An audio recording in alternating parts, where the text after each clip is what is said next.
Morning there in US. It's quite early morning there. Maybe they will join us later. But Dr. Yash and Dr.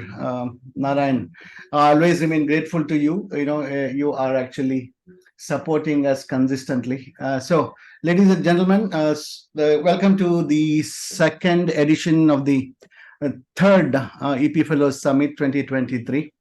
We have had a great day, a week back, same time. Some 10 presenters, fabulous presentations. We learned so very much from them. And then there were the experts in electrophysiology from India and abroad. They were the moderators. So I can promise you all, ladies and gentlemen, today again, we're going to be witnessing some great presentations. Every year, the number of presenters is increasing in this EP Fellow Summit.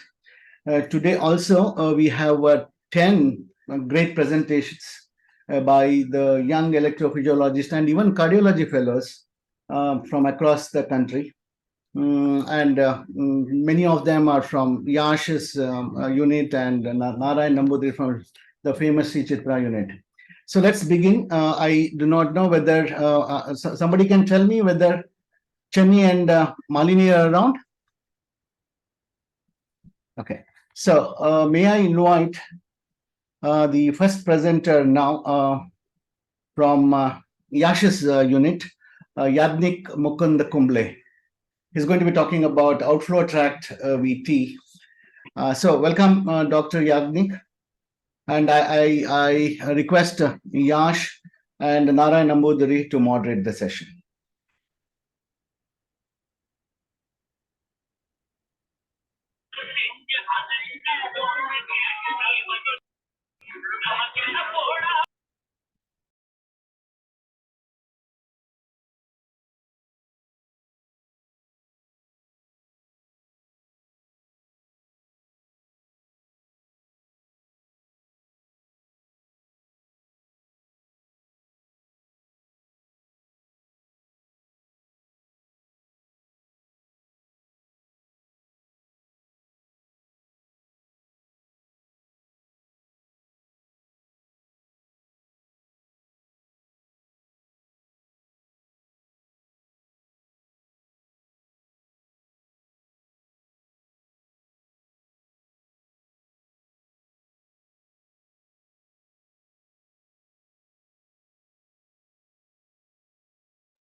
Ullas, can you hear me?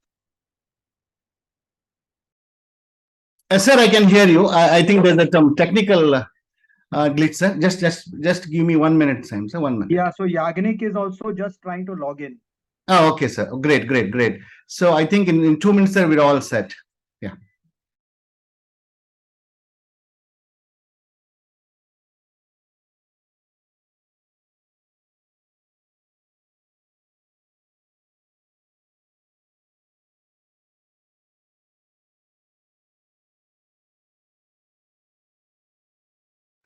So, Dr. Yash, I was told that your fellow, Dr. Yadnik, I think is not reachable, and I think he is not able to log in.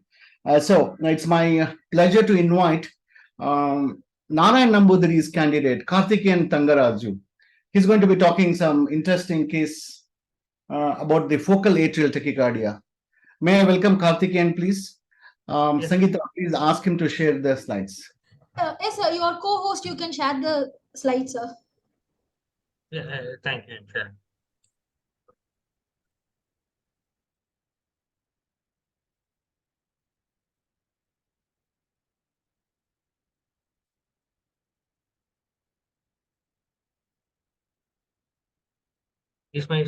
Are my slides visible, sir? Yes. Hello. Yes, sir. Good evening, everyone. I am going to present an interesting case of focal atrial tachycardia. I am senior resident in Department of Cardiology, Sri Chitra. We had a 38 years old lady who presented with the history of recurrent episodes of palpitations for the last 6 months. She was treated outside with beta blockers. She had a partial improvement with it. However, she was still having recurrent palpitations with reduced intensity. And she had no any prior comorbidities, and there are no other cardiac complaints. This was her baseline ECG. that showed sinus rhythm with intermittent runs of narrow complex long RP tachycardia with slight irregularity. It was around 160 beats per minute, and at the later stage it has degenerated into atrial fibrillation. And here we can see there is the PAV is almost isoelectric in V1 and negative in inferior leads, and it is also negative in AVL. So which was pointing us towards the paraseptal location, inferior paraseptal location of the atrial tachycardia.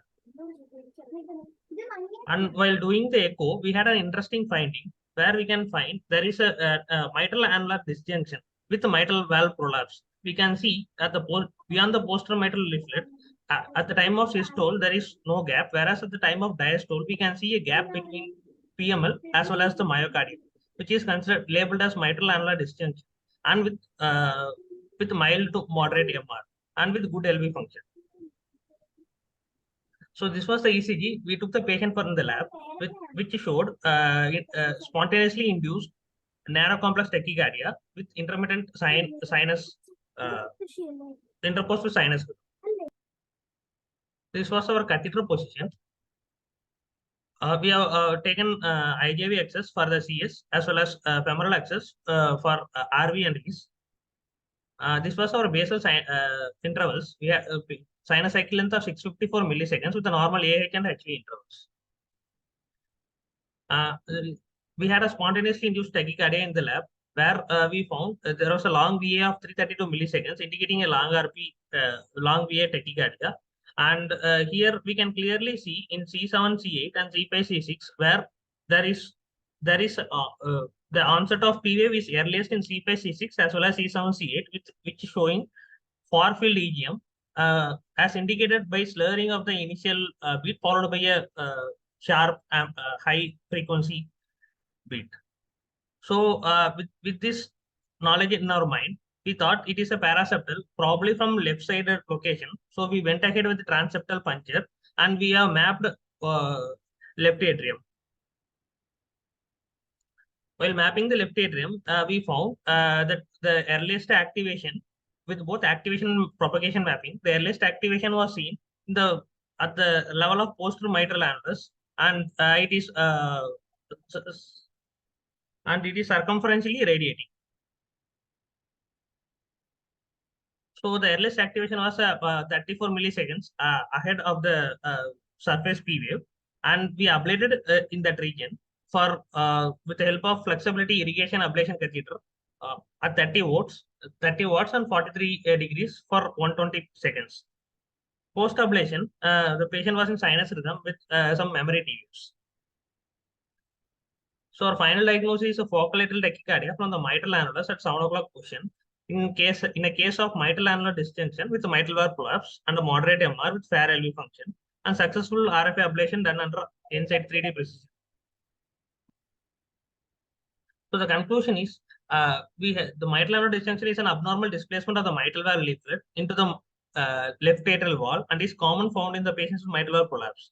It is associated with the risk of malignant ventricular arrhythmias and sudden cardiac death. However, the association of mitral annular disjunction with atrial tachycardia is not yet reported.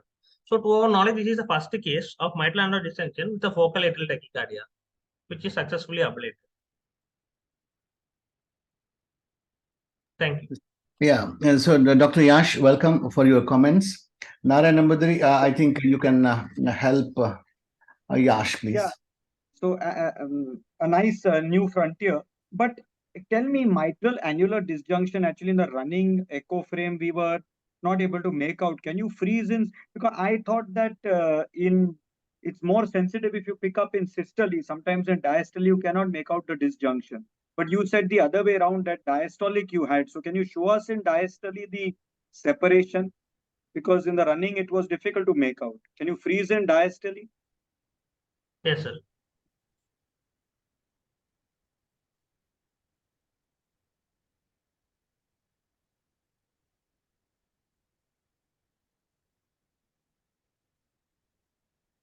Because what I could make out in the running is that in systole there was some separation, which is fine. Yes, sir. It is which also you can call sir. systole, but what you said in diastole it separates. That's why I was a bit surprised. No, sir. Systolic Sorry, sir. Systolic separation. Systolic separation, Okay. yes, sir. So systolic separation, yeah. Now, how much should the separation be? Is it quantified? How much should it be? Sir, it was like almost more than 4 millimeters is suspected to have mitral annular disjunction. Okay. And why should a atrial arrhythmia occur when there is a difference between the annulus and the ventricle? I can understand a ventricular tachycardia arising. Why should a atrial tachycardia arise from that location only? Because the problem is in the ventricle. Yes, sir. We suspected that the MR jet that is directed posteriorly that could have lead to the origin of tachycardia, like that would hit the atrium posteriorly, and that might be the reason for focal atrial tachycardia. That was the thing we suspected, rather than the junction itself. Near the junction, because of the mitral regulation jet. So the atrial tachycardia is not anatomically related to the fact that there is a disjunction in that site. It's basically the mitral regurg jet. How severe sir. was the mitral regurg? It was only moderate, sir. So we see so many moderate mitral regurges, but they don't develop focal atrial tachycardia. So why do you think that here the mitral regurg has led to the, you mean the mitral regurg has hit the posterior wall of the left atrium and generated, but that should not be near the annulus, no? The jet will not hit near the annulus. Yeah. So, Nambudiri, I think it should be able to- Yes, Yeah, sir. go ahead. Very valid point. In fact, I also thought so. I don't think there is any direct correlation between this mitral annular distension and an atrial tachycardia of focal origin, which is close to the annulus. Of course, the pathology is more in the ventricular and the mitral annular region. When we discuss in the department also, we had all these queries coming up. And having not sure whether this association has got any relevant, just a coincidence or correlation. Interesting thing is that coronary sinus. Can you show that electrogram? Yes, sir. That CS no, CS, yeah. This highlight and just this had shown a very clear, and it was almost 30 to 50, almost 50 milliseconds earlier than the onset of the B there. And just only by magnifying that, the far field, but it is very clearly a continuous light signal. And the morphology also more or less was corresponding to that. So we had this electrogram helped us to localize initially itself. The association with the mitral annular junction is just a potential possibility or just a hypothesis rather than a more or less scientific relevance is not very clear. Yeah, but all the same, Nambudiri, it's a striking coincidence, and I certainly think it may be an association or causation, but certainly worth reporting this case. Yes, sir. Can I make a Ullas? Nitish, welcome on board. So I think, Nambudiri, in mitral valve prolapse, the association of ventricular arrhythmias with mitral valve prolapse have different etiologies. One of them is fibrosis, right? If you look at the different theories that have been proposed, why it causes, one of them is the mechanical disjunction causing it, but there is also evidence for fibrosis. So that is a theory that you can put in fact that, that can extend to the, annular part and could have caused you to have a focus over there. Yeah. So, you know what, I just was wondering, Nitish, maybe Nambudiri, you could say, how often you have implicated this mitral wall disjunction in the ventricular arrhythmias in your experience? I think Nitish has got some experience. Nambudiri, have you ever implicated mitral valvular disjunction in your case series of VT? Dr. Yash? Recently, I've implanted an ICD in a young woman who had unexplained syncope, non-sustained polymorphic VT on the, I don't know if polymorphic or monomorphic because it was single channel on the Holter, unexplained syncope and mitral annular disjunction. So that's the only case that I have come across so far. We had seen a few cases of papillary muscle ectopics in patients with mitral prolapse. And some of them had this borderline mitral valve disjunction too. Otherwise, beyond that, I have not seen any, disjunction with the malignant arrhythmias. A few cases where we had a conduction system disease, cardiomyopathy, have a family with a mitral valve disease, fibrosis, RBVB, posterior vesicular block, and some cardiomyopathy later on turned out to be a plakophilin related genetic abnormality, all the family members. So some of these odd cases we have seen, but otherwise direct correlation with the mitral valve disjunction and such an arrhythmia or even ventricular, I have not seen. Dr. Malini, welcome. We missed for the most of the first presentation. I was here, Ullas. Thank you for inviting me. I did not formally invite you, but I just was waiting that I invite you very officially, madam. You have been generous in supporting the EP programming, not only in my institute, but across the country. You have been consistently the faculty for so many of the EP programs. Welcome, and you may actually give some opinion about the is it a causal or it is just a coincidence about the mitral valve disjunction, as Ash was asking about the focal AT. And I would ask you to continue the commentary on mitral valve disjunction and the ventricular arrhythmia. Yeah. I think, very valid points from both Nitish and Dr. Yash. So I have not personally seen AT that I have ascribed to mitral valve dysfunction in that area, but disjunction, but it's possible. As Nitish said, there are certainly MRI studies that have shown that in the area of the annular disjunction, there is fibrosis. And certainly seen a series of cases that with ventricular arrhythmias arising from the area of the disjunction. So when you put a catheter there, you will find very fractionated signals, very bizarre signals on a fairly routine basis. Could it extend to the atrium? It is certainly possible. And could it also be because of the bowing of the mitral valve during systole? That's also a possibility. So I think it's reasonable to hypothesize that. We just have to keep in mind that that is one of the common sites for atrial tachycardia, even in the absence of mitral valve prolapse. So for the fellows in the audience, just as we think about the crista on the right side, the tricuspid annulus on the right side, thinking about the mitral annulus on the left side as a common site for atrial tachycardia presentation. After pulmonary veins, of course, pulmonary veins are way more common, but mitral annulus is also a common area.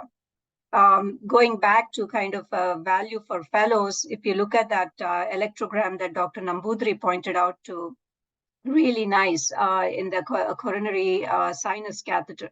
So if we can go back to that, I don't know if Dr. Karthikeyan can do that. So, what Dr. Nambudri probably recognized during the case was you can see two components of electrograms there. There is a slightly far field looking electrogram and then a slightly near field looking electrogram that he's pointing to, right? And what is early is the far field electrogram. So after he saw this, he probably went into the left atrium to map because this tells you that although the electrogram is early in the coronary sinus, the site of interest is not within the coronary sinus itself. It's within the left atrium. So he made that distinction between the far field and the near field and thought that it's somewhere close to where this catheter is in the CS, but it's not in the CS itself. So he went transeptal and mapped the left atrium. So for the fellows who are kind of training right now, that's kind of an important distinction to make during the case. Yeah, thank you, Dr. Malini. I think Chani is also around. Chani, are you around? Yes, I can hear it. No, that's just about okay. 1 minute for you, please, so that I can make your use later on for long. For this case, 1 minute, please. Well, I think things have been succinctly summarized already. All the right. only thing I would mention is that mitral annular disjunction, some people think is the final common pathway. Again, whether it's proven or not, mitral annular disjunction seems to be at least an element that is being increasingly recognized in arrhythmogenic mitral valve prolapse. In fact, when we published that first paper at Mayo, and I looked at the picture in the Jack article, and that picture shows mitral annular disjunction, so it was not recognized. So I think it's being increasingly recognized. People have been confirming this based on Doppler, like the pickle hop sign, and you got these things like curling on the MRI. So all these things are ancillary evidence of this mitral annular disjunction. It basically it seems to suggest that there may not be mitral annular disjunction may be a final common pathway, but again, it remains to be proven. There is some data to suggest that at least in the early phase of mitral valve prolapse, it might be a little bit inflammatory. That's been proposed as a hypothesis. Whether it's true or not, we don't know. People are trying to do PET-CT, and trying to figure out if there's any inflammation that can happen early on in the disease that might lead to arrhythmias. It's all these are all kind of things that are coming up, so we'll see. Thank you, Chenny. We have had your expert opinions in the last session, and you were generous that you joined. Please stay back as long as possible. I know it's quite early in the morning. Maybe you are heading for your work, but I wish that you stay here as long as possible. Amaya, are you around, Dr. Amaya? So Dr. Amaya, doctor is not around, sir. All right. Okay. Thank you, Sangeeta. Thank you. So now, actually the first presenter for some reason could not present, but now I think he's online, and he is a brilliant young electrophysiologist from Dr. Yash Lokhandawala's unit, Dr. Yadnik Mukund Kumble. So Kumble, welcome. You can share your screen, and he's going to be speaking about the outflow tract VT.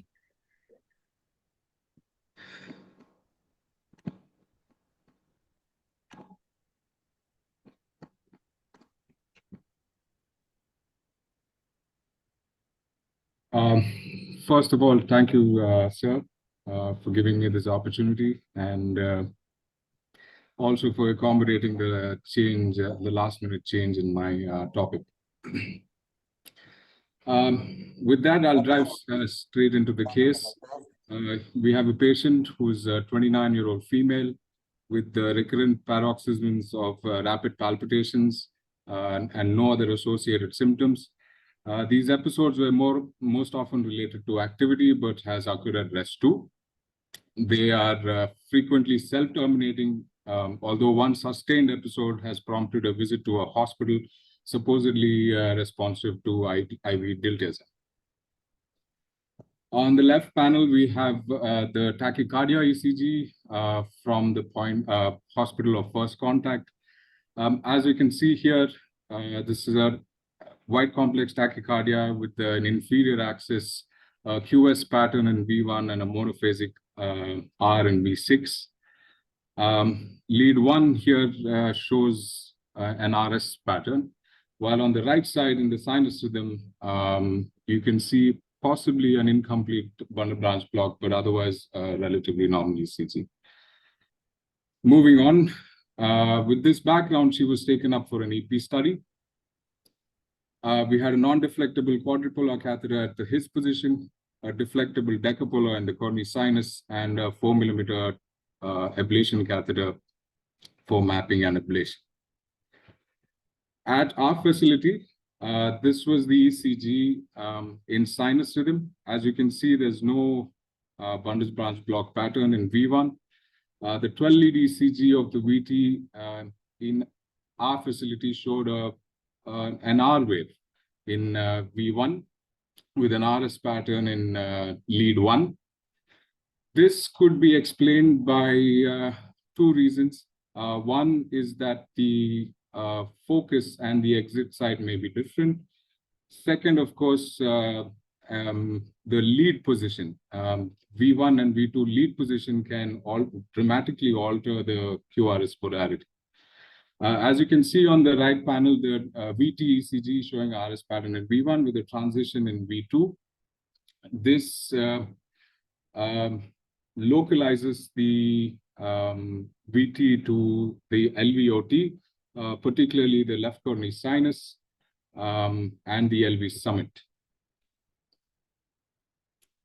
with the VT was induced with ventricular extrastimulus, indicating a reentrant phenomenon. And hence we proceeded to map, because of the discrepancy in the first ECG and our ECG at our hospital, this particular ECG with a transition in V3 localizes the VT to the posterior RVOT or the right coronary sinus. It has also been postulated that with a QS pattern in V1, if there's a presence of notch in the downstroke in V1, it more precisely localizes it to the junction of the RCC and the LCC. Whereas in our ECG, VT ECG in our facility, you see a RS pattern in V1, more likely of an LVOT origin. Hence, we proceeded to map the right coronary sinus as well as the RVOT, but the signals here appear to be late. And we proceeded to map the left coronary sinus. And while mapping the left coronary sinus, we got this signal, which is about 40 milliseconds earlier than the onset of the QRS. But with the tachy ECG, with a transition in V2, it's difficult to differentiate between a left coronary sinus as well as an LV summit and endocardial LV summit. There's no evidence of epicardial focus of an LV summit on this ECG. But it would have been difficult for us to differentiate between an endocardial LV summit as well as a left coronary sinus. Hence, this is the left coronary angio in the venous phase. As you can see here, with the right panel as using the right panel as a vantage point, you can see how far away the mappable LV summit was from the earliest signal that we can see on the right side. And this is on the LAO. Again, using the LAO still image on the right panel as a vantage point to,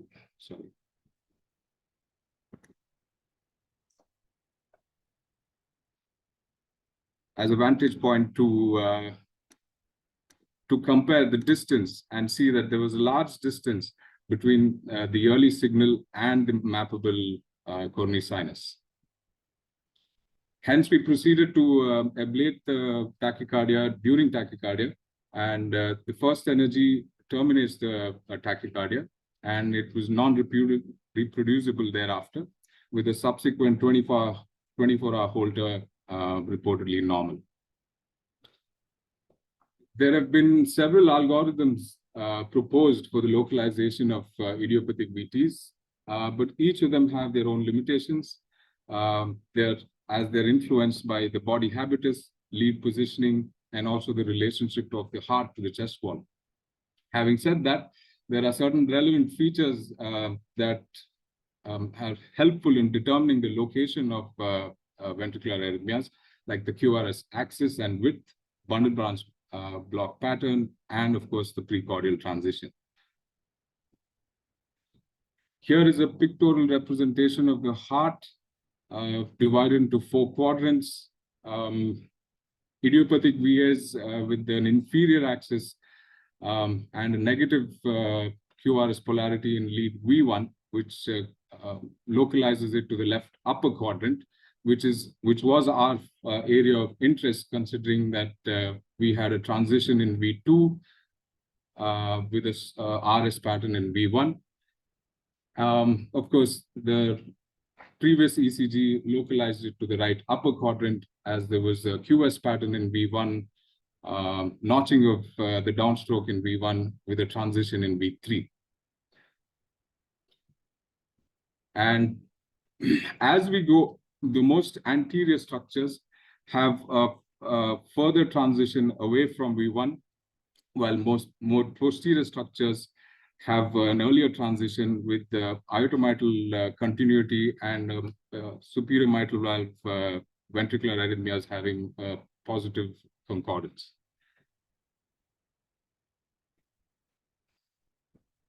here, like I said, there have been many algorithms that have been postulated to localize ventricular arrhythmias.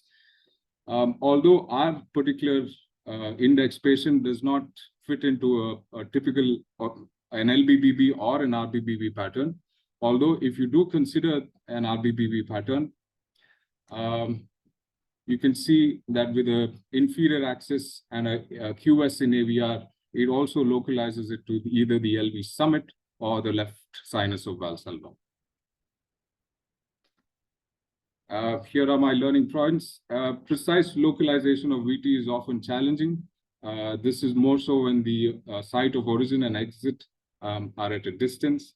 Nonetheless, application of algorithms are useful in identifying areas of interest, and also awareness of their limitation can improve our yield in clinical practice. Thank you. Thank you, Dr. Kumble. Now, your case will be moderated by Malini Channi and will be aided by your mentor, Yash. I hope Amaya is around. If he's also there, he can chip in. Let's begin with Dr. Malini, please.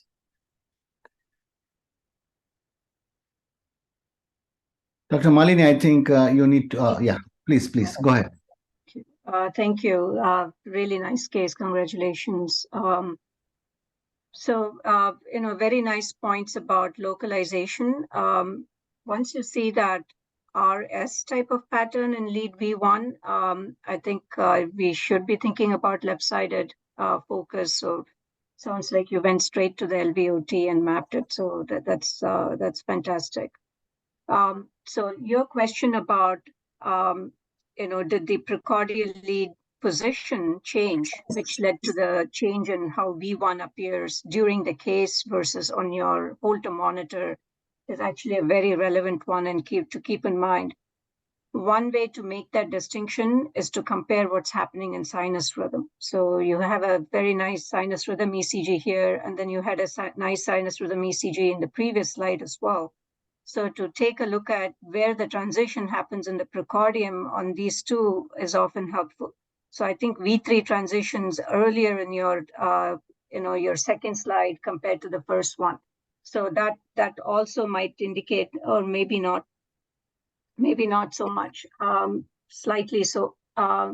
So that's another thing to compare. So if you just have a sinus rhythm and a 12 lead of the VT, you can also compare the transition between during VT versus transition during sinus rhythm.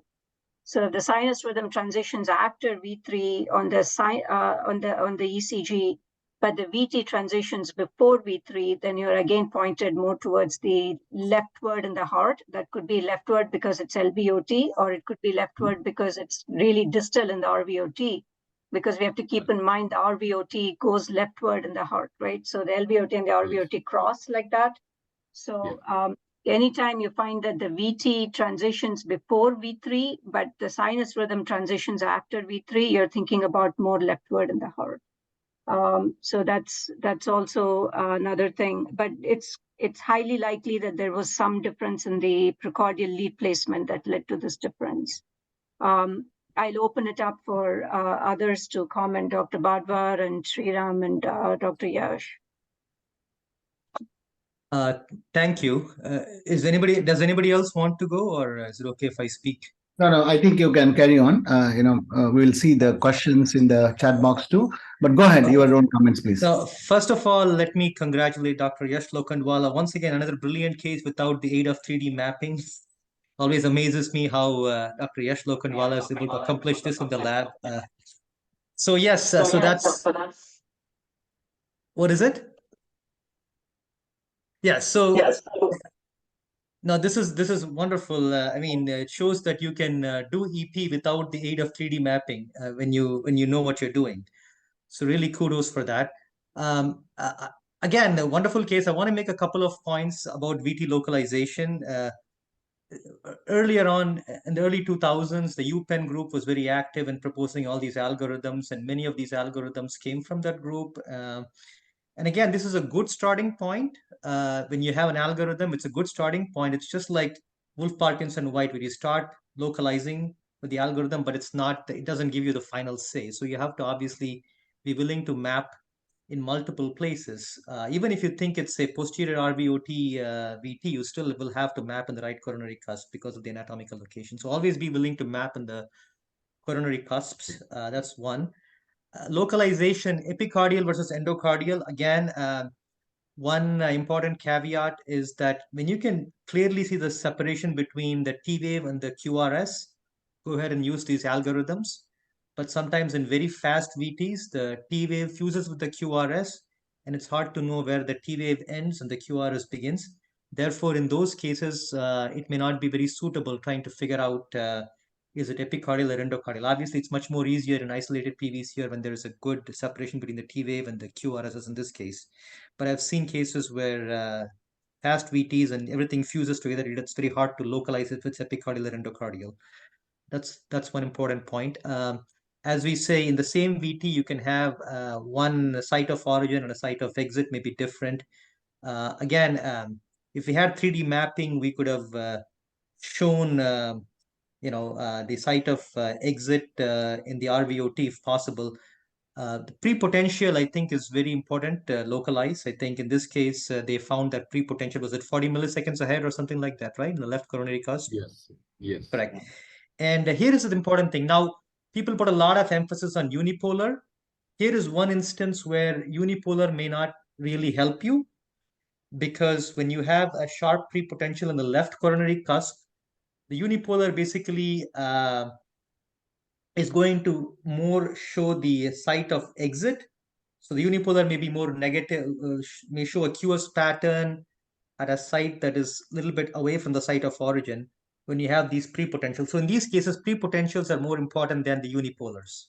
That's one important caveat, because normally we used to place a lot of emphasis on unipolar, but when you have pre-potentials, that's more important than unipolar, because the pre-potentials may precede where you have the pre-potential, you may not exactly always have a QS pattern. You might have a slightly positive R wave there. So that shouldn't stop you from ablating. The bipolar is more important in these cases. Any comments on that? Yeah, I wanted to ask you one question. It's a good point you made about Malini, we did map the right ventricular outflow first because we wanted to rule out an exit site there. And we mapped extensively the RV outflow, but there was no site that was even remotely early. Then we thought because it's an RS in V1, it should be near the right coronary sinus and left coronary sinus junction, but it was all late.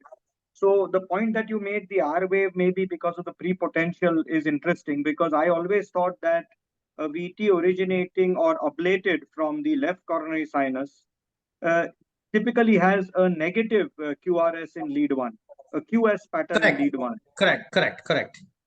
Here it was positive in your case. Mostly like the onset was positive. Yes, that was. Yes. And in fact, the R and S are roughly equal. So I was little surprised that this arose this could be ablated from the left coronary sinus. I think that's right, Dr. Yash. So if with that much of R wave in V1, I would have probably lead one. it in lead V1. So in V1 there was a RS in lead one. I meant lead in lead one. Oh, so you were thinking. My point was in lead 1. I thought left coronary sinus origin VT should have a QS pattern. So here it was RS in lead 1. You're right. I mean. So usually when it is coming from left coronary cusp, lead 1 will have a RS pattern. If you think about it, in fact, you have a nice anatomical specimen later in the presentation, if you can switch to that.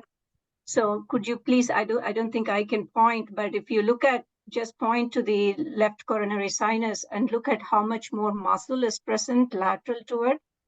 So a focus that arises from the AMC or the left coronary sinus still has a fairly thick amount of myocardium that is lateral to it, as long as it's arising from the endocardium and not the epicardium.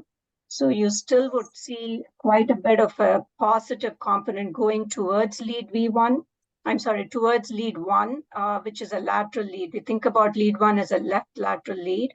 So as long as there is a lot of myocardium that is getting activated towards lead 1, you still would see a significant R wave, even though it is coming from the left coronary sinus or just below the left coronary sinus.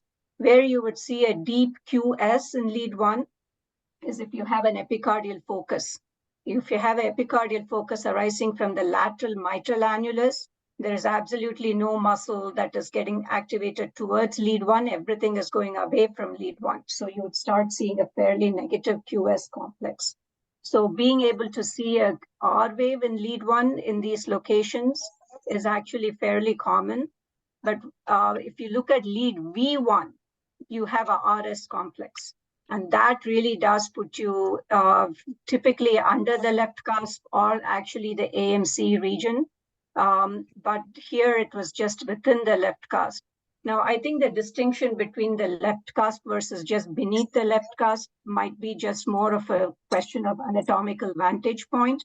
Sometimes you can ablate these arrhythmias from both of these locations, and it may actually be good practice to try to ablate them and sandwich it from both of these locations. So what I mean is, as soon as you prolapse your catheter into the LV and you just and bring it up, you will land in that region just beneath the left coronary cusp, which is actually a thick piece of myocardium. So it may be good to map both of these locations before you choose where to ablate.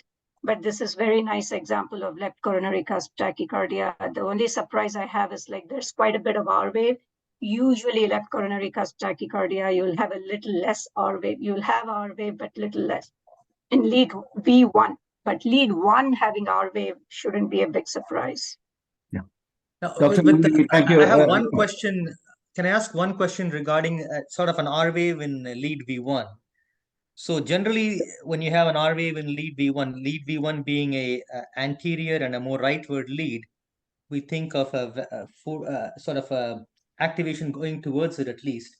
But we've seen so there could be instances of at least a small R wave in V1 coming from the right side if it's like very superior above the pulmonary cusp, because the pulmonary artery goes posteriorly, and then you can have a cusp VT of originating from the pulmonary cusp can sometimes give you a tiny R wave in lead V1 because it's more posterior, as opposed to the free wall RVOT VTs are usually going to be giving you a QS pattern in V1. So just having a tiny R wave, if it's a big R wave, obviously that shouldn't happen, but having a tiny R wave can happen superior to the pulmonary cusps. Thank you, Chenny. Dr. Malini, thank you so very much for the great explanation about what determines the R wave in lead 1 and why it is present in the left coronary cusp. And as you go away from leftwards because of the lack of the muscle, you tend to have a QS pattern. I think that is a great learning point. I want to ask Yash and Malini as well. How is that helps? You have a coronary angiogram, you have got an ablation catheter and a levo phase. It is showing you the extent of the coronary sinus, maybe the junction of the great cardiac vein and anterior intraventricular vein. With this, I do not know whether it is wise to consider that the focus is probably not away or near from the mapping location. How is that helpful? Ullas, normally in days gone by, let's say 15, 20 years ago, I would have just gone ahead and given the energy without bothering to do a coronary angio. I just would have cannulated. But now increasingly, after we learned about summit VTs in the last couple of decades, especially, I didn't want to give energy unless I'm sure that there is no other earlier site. No, actually, I didn't ask you. No, I didn't ask you about the proximity to the left coronary. I'm talking about the ablation site, how away it is from the summit. On the basis of which you determine, you don't have to go to the summit, you meant. Sometimes, so that's what I'm coming to. I said ideally I wanted to map the summit epicardially. Because sometimes we have seen in summit, you are early by about 70, 80 milliseconds also. So 40 may be relatively early, but may not be the earliest. So I did not want to ablate unless we were sure there was no other earlier site. But looking at the venous phase here, sometimes, the very nicely you see a large terminal portion and the anterior vein, and you can manipulate a catheter all the way there, very close to the left coronary sinus. But here, looking at the anatomical, how narrow it becomes, and I can't see any. I thought it'd be very, very difficult to manipulate a mapping catheter all the way there, and therefore we did not venture to map there before giving energy. I mean, So, yeah. we can, a lot of times we can map that area, I think, with a thinner catheter, not always with the ablation catheter. Yes, like no, people have- true. We'd often use a 5 French catheter, and the other thing we could have mapped with is what Venkat has described, putting a balloon and a wire, but I've never done that before. So we could have done that. Yeah, we haven't done that. So, Malini, final comments, does this really help whether you are away from that particular location, so-called summit, or, you have some reservations about that? I agree with Dr. Yash that this is a site in the epicardial system where we should be looking for sure. We could consider putting a diagnostic catheter there to just map. But if there is a feeling that the catheter is not really progressing like it should, to avoid perforations, things like that, very reasonable to do a venogram to see what anatomy we are dealing with. So the other thing that, Dr. Yash mentioned, sometimes it's 70 milliseconds, 80 milliseconds early, kind of comes back to an earlier comment as Fellow made. So ventricular extrastimulus testing, starting up the VT, he said, maybe this is reentrant. I think that's very insightful. It's really not clear as to what the mechanism of VT is from this particular location. So, we talk about summit, we talk about left coronary cusp, but those are all anatomically really close to each other. And it's not clear if this is all reentrant or if the VTs or PVCs from these areas are actually like RVOT PVCs occurring in a triggered automaticity pattern. So if you see something that's 70, 80 milliseconds early, it usually is not a triggered automaticity. We should be thinking about a reentrant mechanism in those cases. So I think this is probably a nice area of investigation as to whether this VT in these areas, the summit, left coronary cusp, is automatic versus reentrant, and it's really not been ever clearly defined. So something to keep in mind as you see more cases, to be thinking about what is the mechanism of this tachycardia. Thank you, Dr. Malini. Let's move forward to another great presentation. We are all now very familiar with the conduction system pacing, especially in the country. I think it is taking up in a big way. Conduction system pacing, well, in adults, I think is a common occurrence, but now we have Dr. Ashish Kumar Banpurkar, who is the consultant pediatric cardiologist, Sri Satya Sai Sanjeevani Center for Child Heart Care, Mumbai. He's going to be talking about a left bundle branch area pacing. He considers it's quite feasible and he has demonstrated in a child. Dr. Ashish, I think his mentor is Ashish Nabar, and Ashish, a great friend of ours, hope he's around. And Dr. Snehal Kulkarni, I take pride in saying that the Dr. Snehal Kulkarni began her pediatric cardiology profession with us at the Madras Medical Mission, and she had contributed significantly to the growth of our institute. So may I welcome Dr. Ashish for your presentation. Yeah, so good evening all, and thank you Ullas sir and Dr. Snehal Kulkarni madam and Dr. Ashish Nabar sir giving this opportunity to present at this forum. And I'm really newborn in this field. I'm starting with this presentation of the left bundle branch area pacing in a child. So to start with the case, this is a 9-year-old female weighing 18 kg. She was diagnosed as a congenital heart disease of 1.5 years back when she was evaluated for incidentally detected murmur. She was diagnosed as a case of large ASD with severe pulmonary stenosis. And at the same time, she was diagnosed as complete heart block.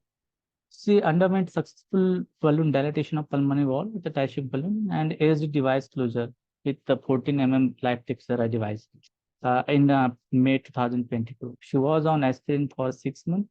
And following in follow-up, she noted to have giddiness past few months. And she was now admitted in July this year for the permanent pacemaker implantation. This is the baseline ECG of the kid showing the complete heart block with the narrow QRS escape rhythm with the ventricular rate of around 40 and the atrial rate around 70.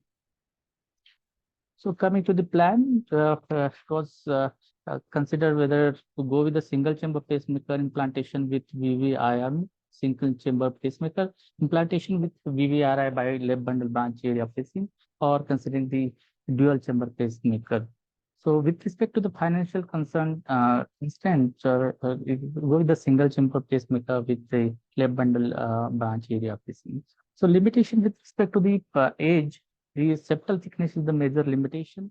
Another thing is the different curves with respect to the adult anatomy of the heart, and the lead longevity is a major issue. And another thing is the lumenless lead versus the steelhead driven, depending upon the risk of perforation during this.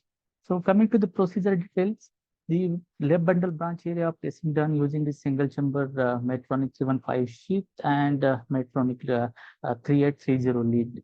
The QR, while spewing QR pattern was noted in V1 with the left ventricular activation time of 75 milliseconds, and QRS duration with was less than 90 milliseconds. So unipolar pacing pacemaker threshold was 0.4 volt at the 0.4 milliseconds, and the impedance was 970 ohm. So bipolar pacing shows the impedance of more than 1000, maybe suggestive of anode not in contact with the septum due to the limited septal thickness. This was the baseline intracardiac electrogram showing the age age block with normal HV interval. And this is the unipolar pace mapping at the left bundle area pacing, showing the QR pattern in lead V1. Coming to this,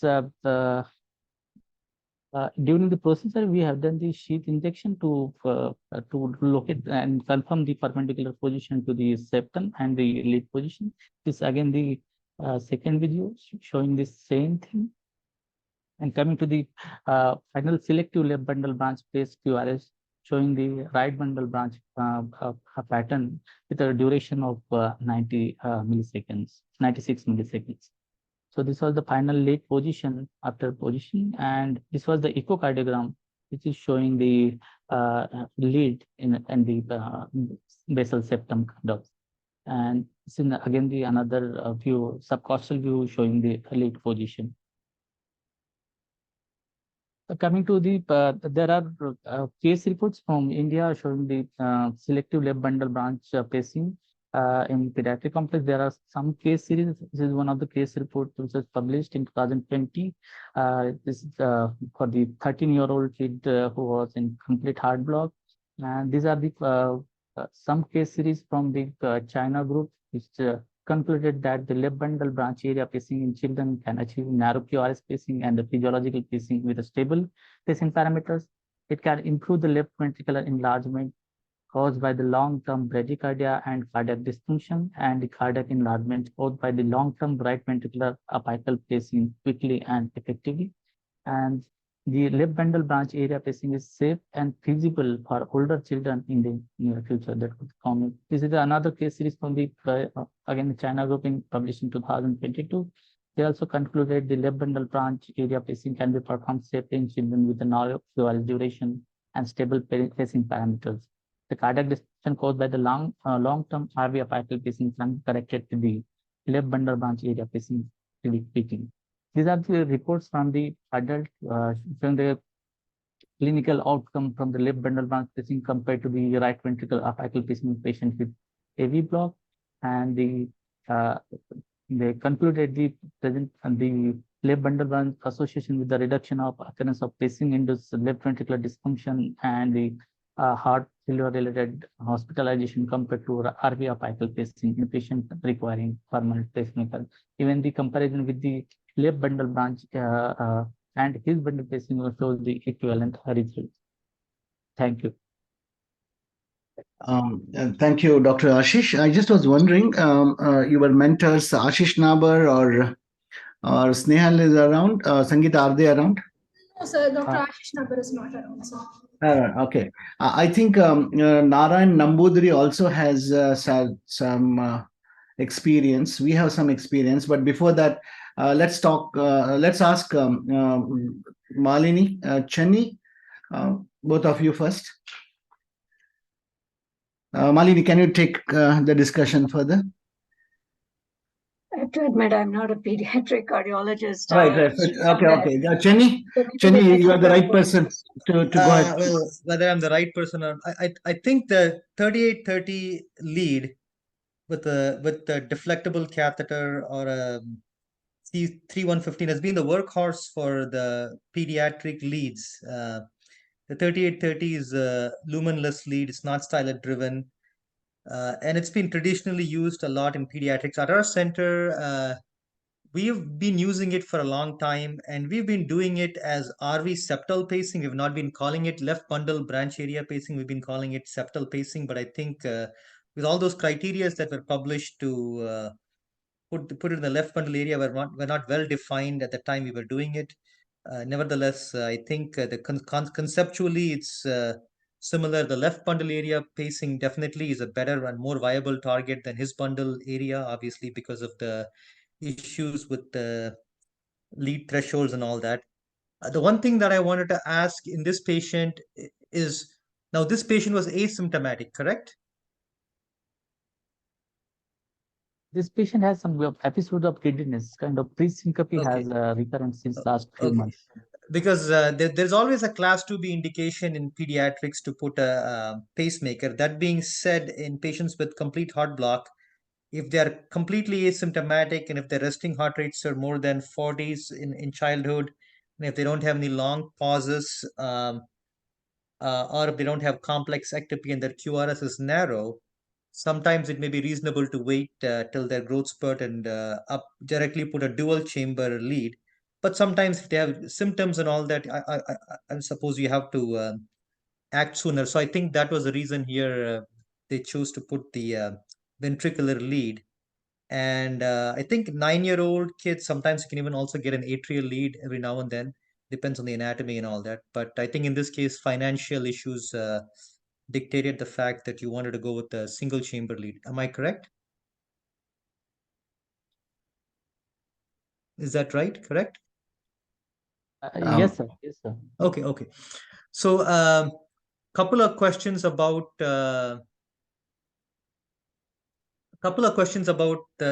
site. How did you choose the site? Did you guys first localize the HIS and then did you guys do it in the traditional way as it been described in the RU view? You localized the HIS and then you little bit went towards the apex, made a line between that HIS catheter and the apex and went towards the middle of that, or what was how did you choose that site of pacing?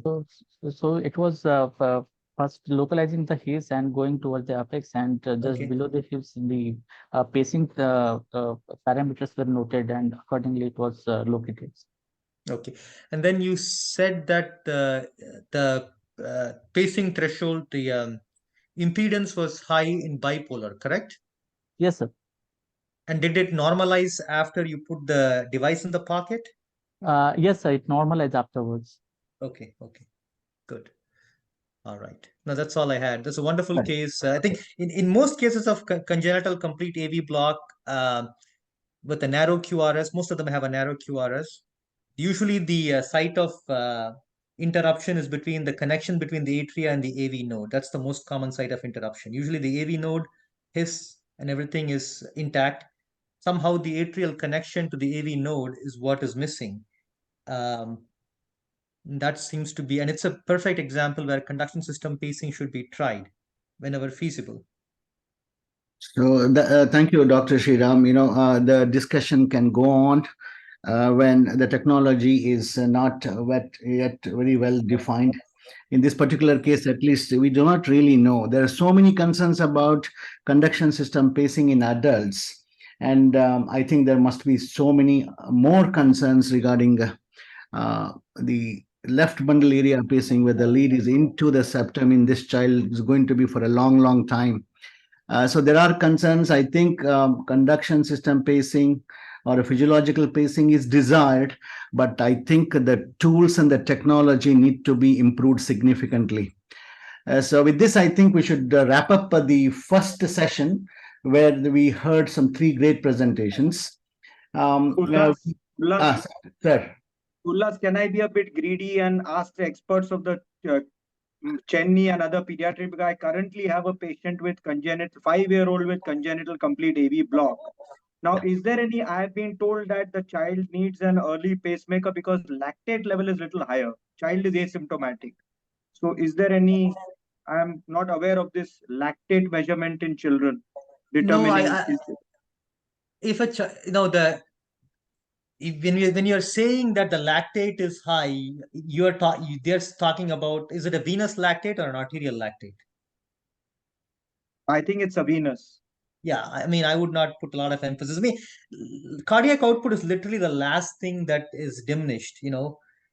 It's very unlikely that a cardiac output, a kid with who's otherwise hemodynamically stable, is going to have diminished cardiac output and cause elevated lactic. If the kid has normal function and the kid is hemodynamically stable, I find it hard pressed to believe that it's a cardiac output issue, because the body compensates at rest, So I'm not convinced the child is absolutely asymptomatic.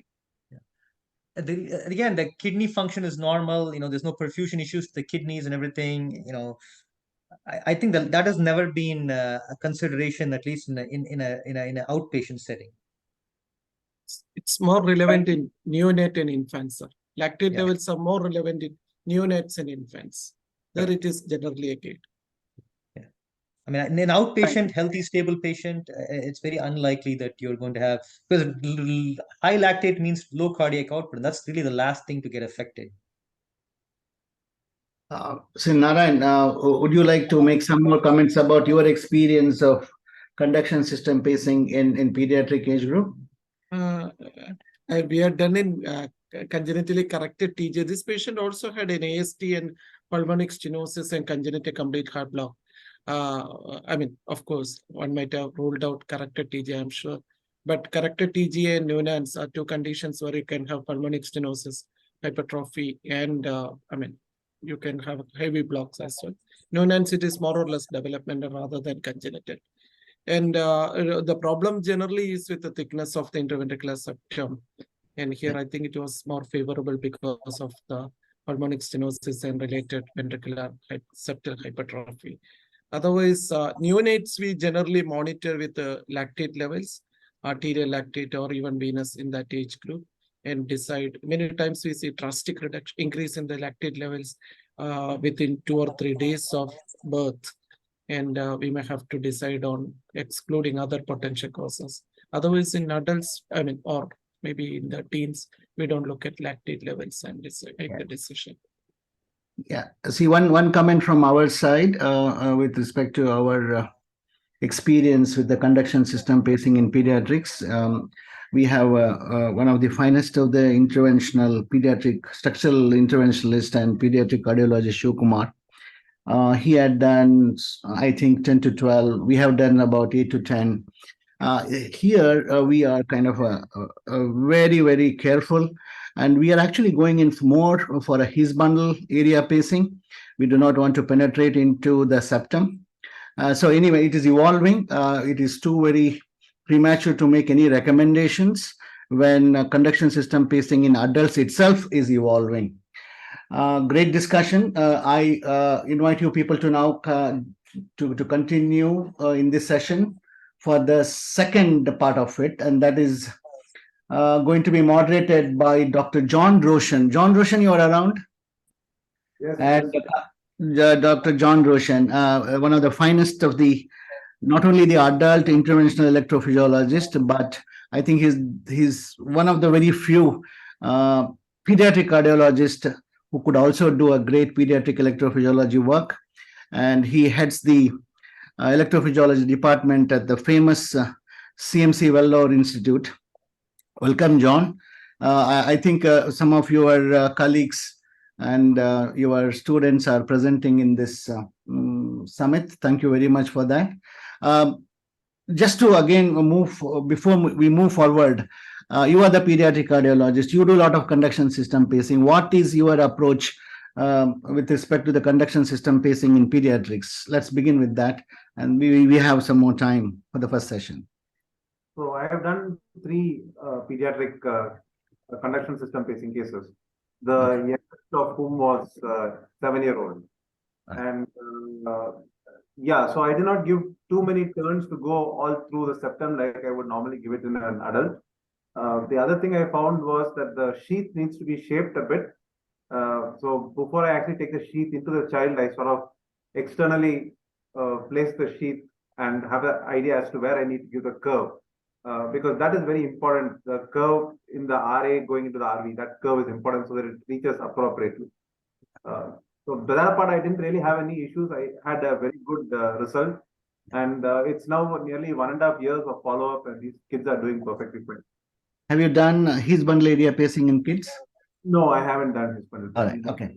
All right. So, we invite now the participants, the presenters in this session 2. Let's begin with the Dinesh Raja. The Dinesh Raja is from Sri Chitra, a student of Narayan Nambudri. He's going to be talking about how a coronary sinus can be very challenging to the electrophysiologist. Dinesh, welcome. Am I audible, sir? Very much. Good evening, everyone. Thanks for letting me present in this meeting. Going directly into the case. She's a 59-year-old lady. She had a history of syncope in 2012.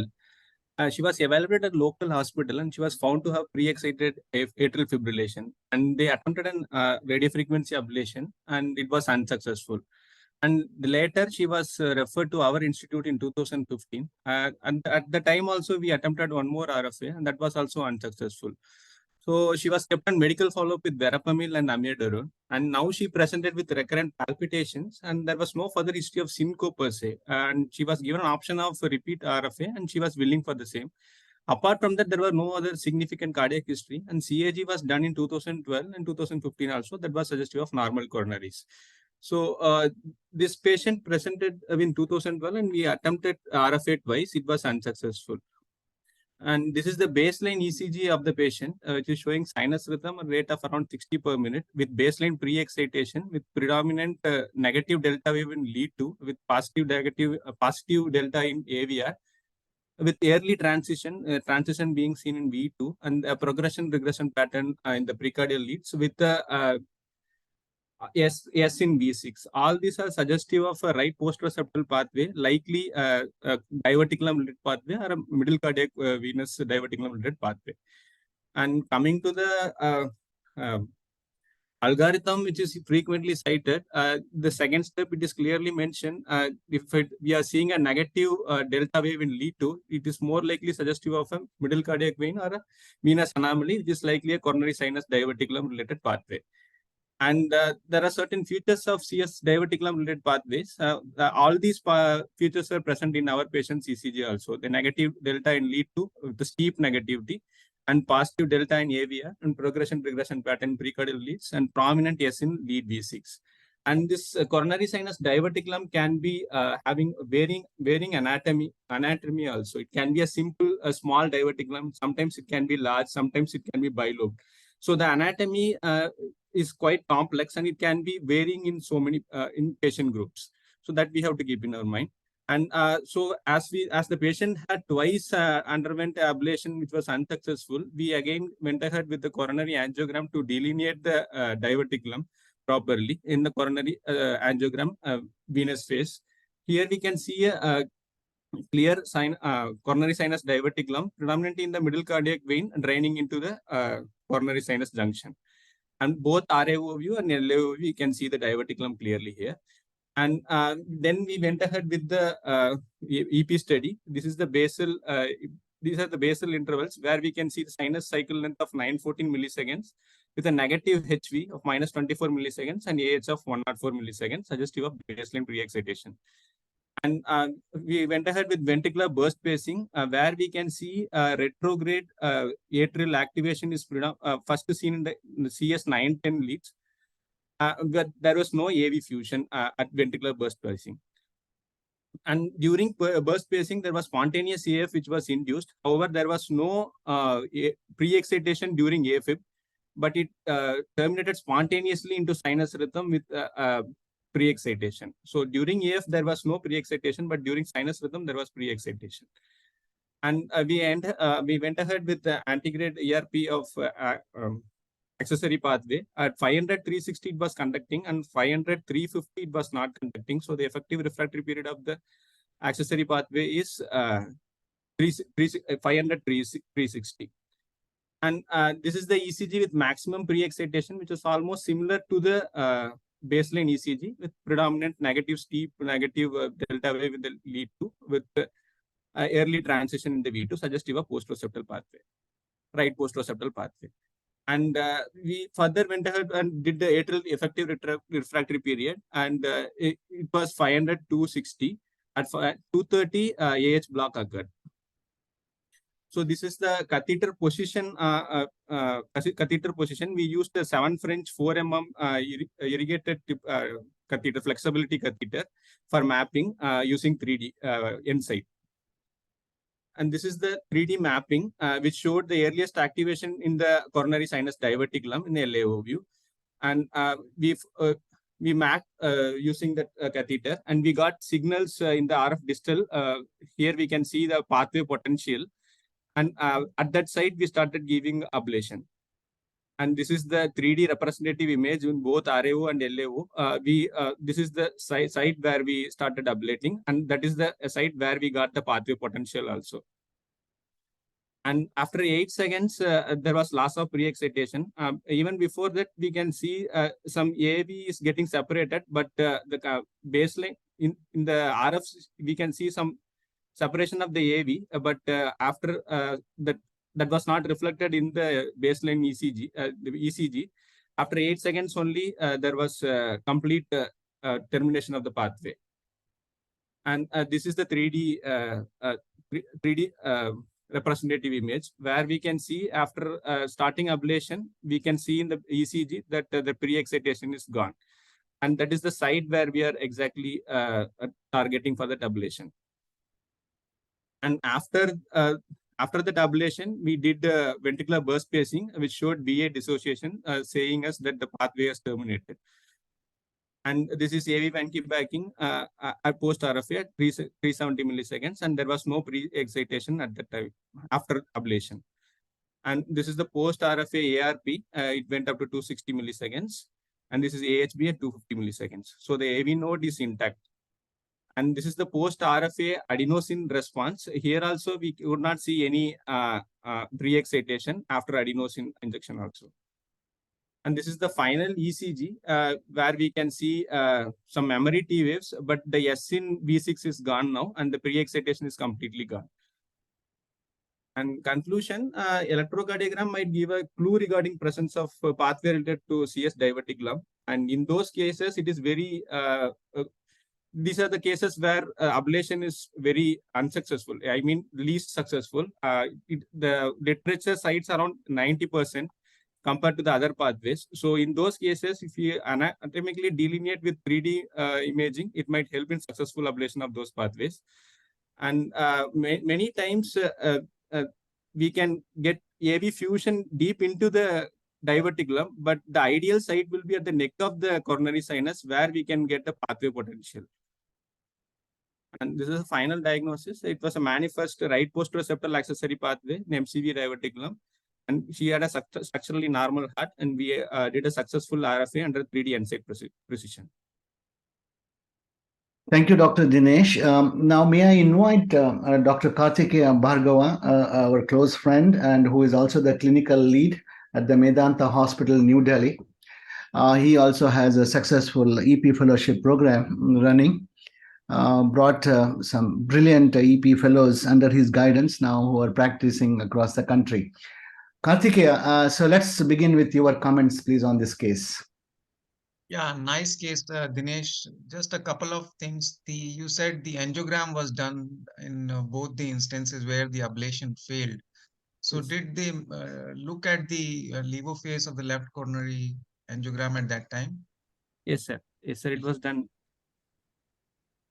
So despite knowing that there is a CS diverticulum, the ablation failed. Is that Yes, sir.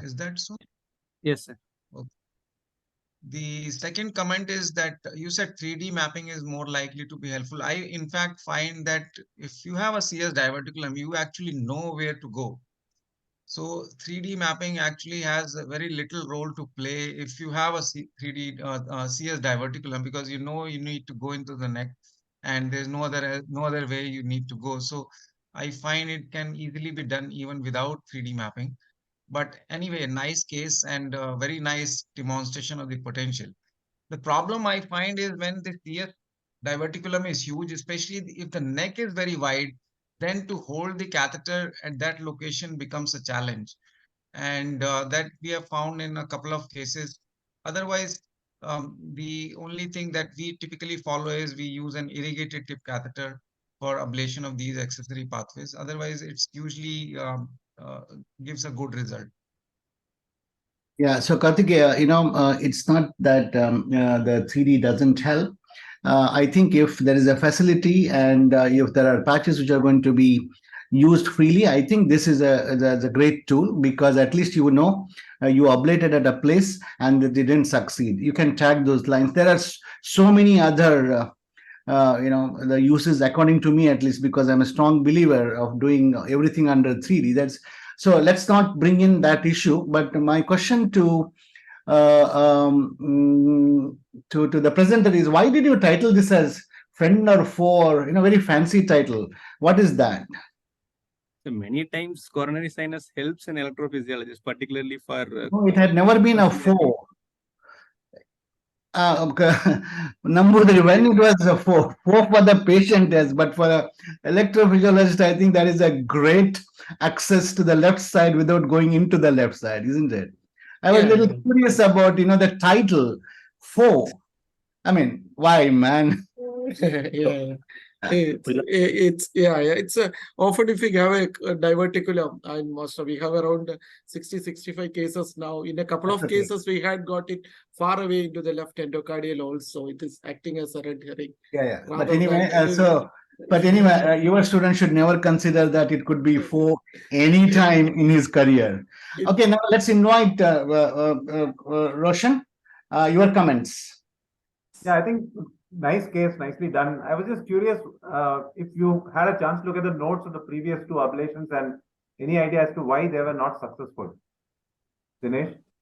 In fact, the first ablation was not in Chitra, but second ablation was in Chitra, and we only did that. And it was unsuccessful. If you look at the site of ablation in this thing, it's actually a middle cardiac vein dilatation. And the other one, it's a bilobe. The second one comes from the middle cardiac vein. Rather, the ablation site in 3D appears far away from the CS insertion of the middle cardiac vein. And that is why probably we looked at the neck of the diverticulum, thinking that it is entirely in the middle cardiac vein dilatation. We failed. Even the site of my middle cardiac vein, that way, we couldn't do a good retrograde mapping because atrial electrograms were not there.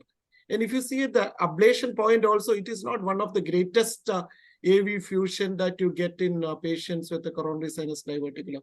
But it was the earliest site of V. And in fact, this 3D helped in this case. That is what I thought. And of course, we could get it in the first ablation itself. 3D was an add-on because it was free and it was available on that particular day. Generally, first attempt of it's always without 3D. Did the patient have inducible tachycardia? This time not. Because I was just thinking, during AFib you never documented the It was 360 milliseconds without isoprenaline. So if the patient really didn't have an inducible tachycardia, then you could make a case for not needing to touch the patient also as well. But heart palpitation and AFib was easily inducible. Maybe these patients have, it has got a slightly higher AFib genesis in these cases, and This was also noted in many studies. Let's not lose the expert opinions from Malini and Nitish, who are gracious enough to be around. So Malini, your comments, please. We would like to get your wisdom as much as possible. Dr. Malini, you're around. Really nice case, Dr. Nambudri, very nice. I was hoping you can go to that coronary angiogram very quickly. You had shown the liver phase. And if you could play that. No, yeah, your case, yeah. Okay, so this was a left. So, one thing to keep in mind, I'm sure Dr. Nambudri did this already, but for the fellows in training, if you're in the coronary sinus, I like the title though, Dinesh, friend or foe, at least, makes you think, right? How could it be a foe? If you're in this location within the coronary sinus, you're mapping either within the diverticulum or the middle cardiac vein region, even without a diverticulum. One thing to think about is where is the coronary arteries. So that's one place. If you don't think and come on ablation, it could be a foe for you and your patient. So the branch that is going to be closest in this location is going to be the posterolateral branch coming off the right coronary artery. So always, think about the right coronary angiogram before you come on ablation in this location. You want to have that sorted out. But otherwise, it certainly is a difficult location to ablate. So, not uncommonly patients come for a second procedure, and this was a very nice result. I think that seeing that pathway potential helps.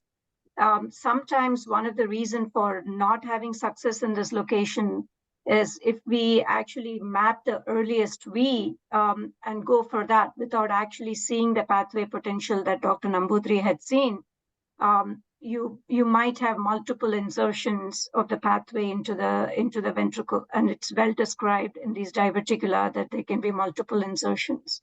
So without the pathway potential, just looking at the earliest V might get one or two insertions, and then you're still left with the main body of the pathway, and then it may recur a day or two later. That's one reason for recurrence in this region to keep in mind, and really important to do a thorough map to see if there's a pathway potential anywhere within the diverticulum or within the neck of the diverticulum. Great comments, Dr. Malini. Let's hear from the expert of this particular area, the crux specialist, Nitish Badwar. I think you are around. Let's begin some discussion regarding this particular area. Nitish, you ablated from the diverticulum some VTs? Yeah. Well, we've ablated VTs and accessory pathways also. I think the person who has done the most work on, diverticulums and that is Sunny Jackman. So you should always, reference his paper. I wanted to point out a few things that you guys did very well that I just wanted to highlight. Can you showed a slide of the criteria for CS diverticulum. And I just want to highlight that for people. The one with, you said Raja published in JIC. And I think, So, Sunny Jackman first published that if you have antegrade pre-excitation, if lead 2 is completely negative, right? There is no R wave, QS pattern in lead 2. It is suggestive of epicardial. All accessory pathways are epicardial. We just get them endocardially, right? So epicardial means you have to go epicardial to get it, which means you have to go to a branch vein of the coronary sinus to get it. Subsequently, Mark Josephson showed, he would show cases of posterior septal pathways lead to negative, and he got it inside. So then the idea is, and Sunny further defined it, he said you look in your limb leads and look at where the QRS starts when you have maximal pre-excitation. The lead 2 has to be the earliest. So it has to be QS plus the earliest. If it is not, if something else is earliest, then you can probably get it endocardially because you don't know when you start, you have a CS diverticulum or not. But these three criteria that you have, the progressive regression in precordial leads, I don't know, but the other three criteria basically take you the lead AVR being positive or prominent S wave in V6. Prominent S wave in lead V6 tells you you're off the annulus, right? So the diverticulum is off the annulus, which means you can use these three criteria if you have a posterior septal pathway or even a posterior lateral pathway. If you have these criteria, you know you're going to be off the annulus. The only way to get off the annulus is to go into a branch vein of the coronary sinus. So these will apply for any place, whether it's VT or it's a pre-excitation, because both of them are the same thing, right? It's an abnormal activation of the ventricle. That means you have to get into a branch vein of the coronary sinus. So diverticulum is not always present. When it is, then you obviously have to map in that. The second thing I wanted to point out is where you were showing the accessory pathway potential, where you ablated. I think that is important. You have to, however, I'm sure you did it. This could be a split A also, right? So I think there was a point about 3D mapping. I completely agree with Nambudiri and Ullas that you need to have that because it allows you to completely map the ventricular insertion. Sometimes what happens is we just go into the neck thinking that is the site. So what is unusual about this case is it is not the neck. You have to go deep down to get there. And so it's possible that earliest ventricle is there. So 3D map helps you with that, but you really have to pace both A and V to prove that this potential is actually not part of the A and not part of the V. Only then you know this is a accessory pathway. This could clearly be a split A also. And then the last point is to, which Dr. Malini also pointed out, is at the site when you're ablating, especially when you're down a diverticulum, you got to shoot a coronary at that time. Whether it's a left circumflex or right depends on what is dominant. Because if you are very close, within 5 millimeter, then instead of using an irrigated catheter, you're going to use cryoablation. Otherwise, you're going to get coronary artery occlusion. But otherwise, I think these are points that you did, and these highlight how you should approach a patient like this. Thank you, Dr. Nitish. May I ask John Roshan to give some of his expert comments? John? Thank you, sir. I totally agree with all the comments that have been made so far, and I think they've covered all the important points. So one thing that people do when they have this ECG at the outset with the classic features that Dr. Nitish alluded to is to straight away go in with a venogram to document the presence of the diverticulum. And like Dr. Bhargava said, it makes it very easy in terms of your mapping. Once you have a diverticulum, you straight go at the neck.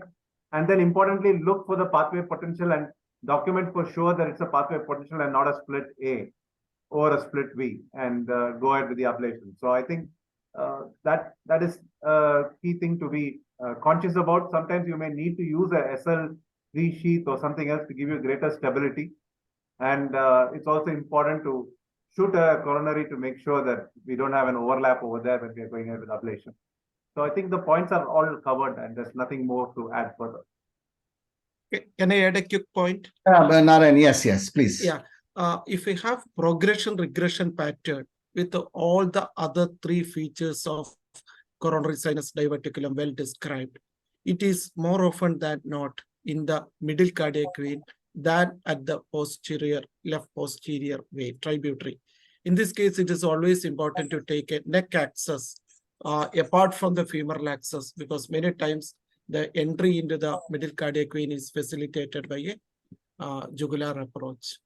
Just a point. Good point. I think occasionally in our center also we have taken that jugular approach whenever we needed to be doing not only for pathways but some VTs when we thought it is around the basal crux. Yes. So thank you very much. Can I ask one question about pathway potential in this area? Sriram, yeah, please go ahead. So when you have a coronary sinus diverticulum, there's always going to be atrial connections to that. That's obvious, right? Only when you have a ventricular connection, that forms the basis of a pathway, right? The atrial connection is already there over the coronary sinus diverticulum. So if you're ablating in the neck of the coronary sinus diverticulum, that would still be just atrial connections, right? That should theoretically shouldn't be the accessory pathway. It should be atrial connection. We may call it a pathway potential, as Dr. Jackman has often called it, but when you ablate it in the neck, it's all atrial connection. The ventricular connection is at the level of the ventricle, Thank you, Dr. Chenny.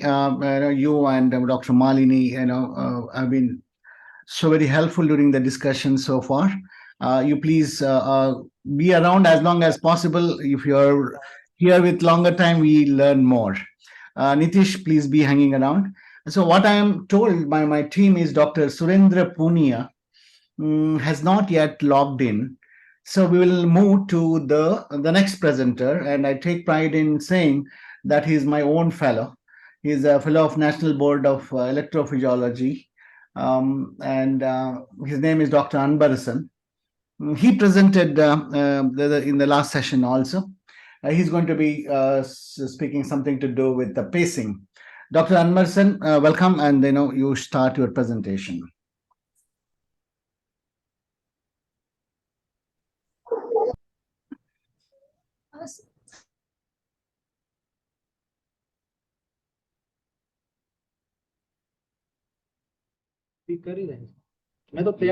You're logged in. Just tell him that to my name. Okay, I understand that. I understand that Dr. Surendra Punia is logged in. Is that right? Yes, sir. Yeah. So after this, we will call you. Just hang on. Okay.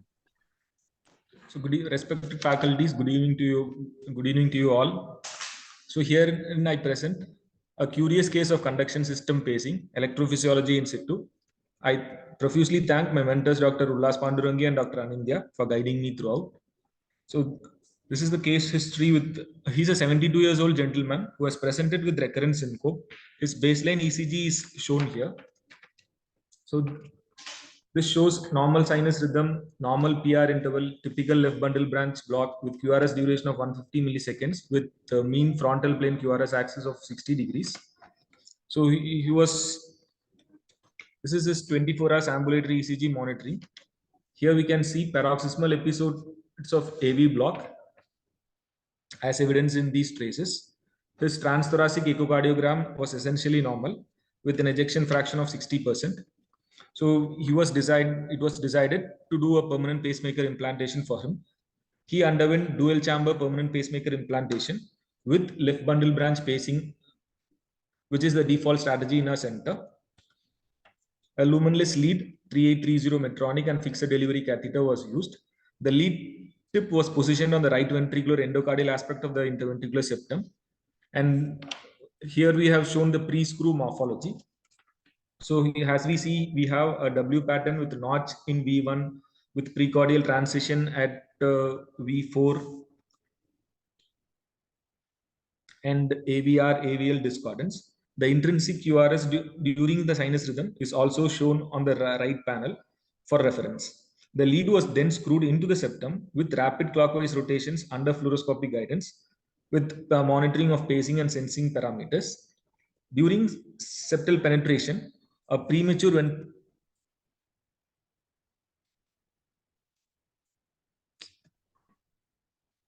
during septal penetration, a premature ventricular complex resembling RBB morphology was noted. Concurrently, screwing was stopped and the pacing parameters were checked.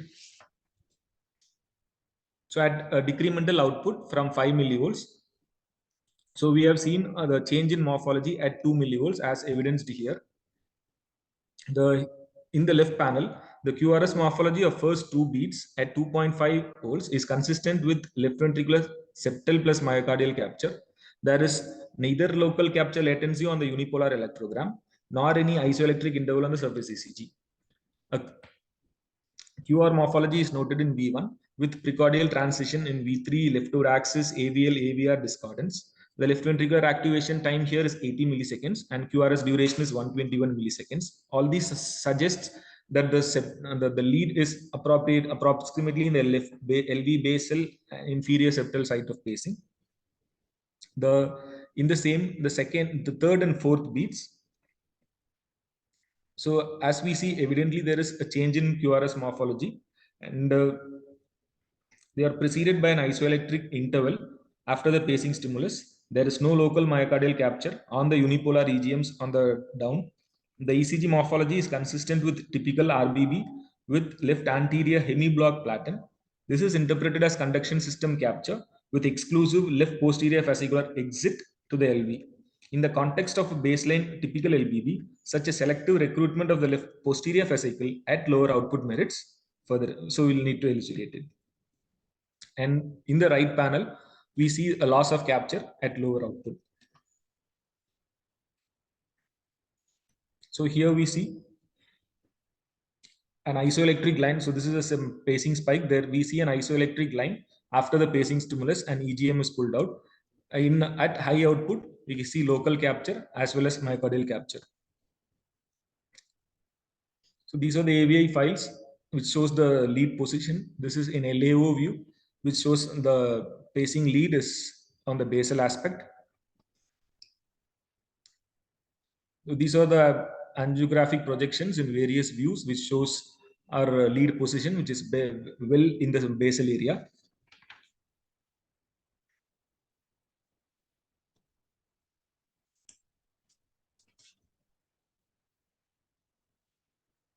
So these findings should be interpreted in the context of level of LBB as well as the level of the site of conduction system pacing.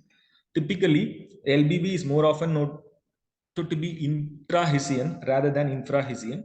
In intra-Hessian, non-selective capture can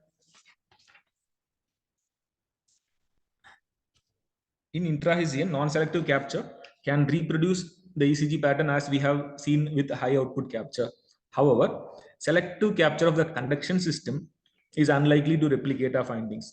This is because at lower output, we expect the engagement of both the right and left bundles.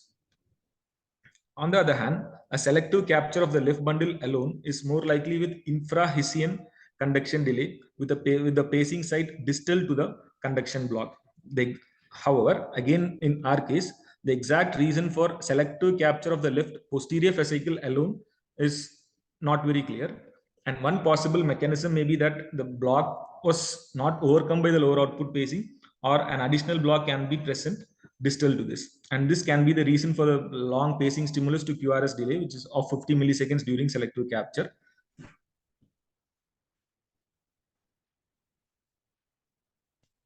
And here we show a schematic diagram of how a high output capture in an infra-Hessian LBB can produce a local myocardial capture as well as capture of the conduction system. And here we see there is no delay. There is QRS inscribing with the pacing stimulus. The correlative electroanatomy of the conduction system pacing is of interest. The right bundle and left bundle.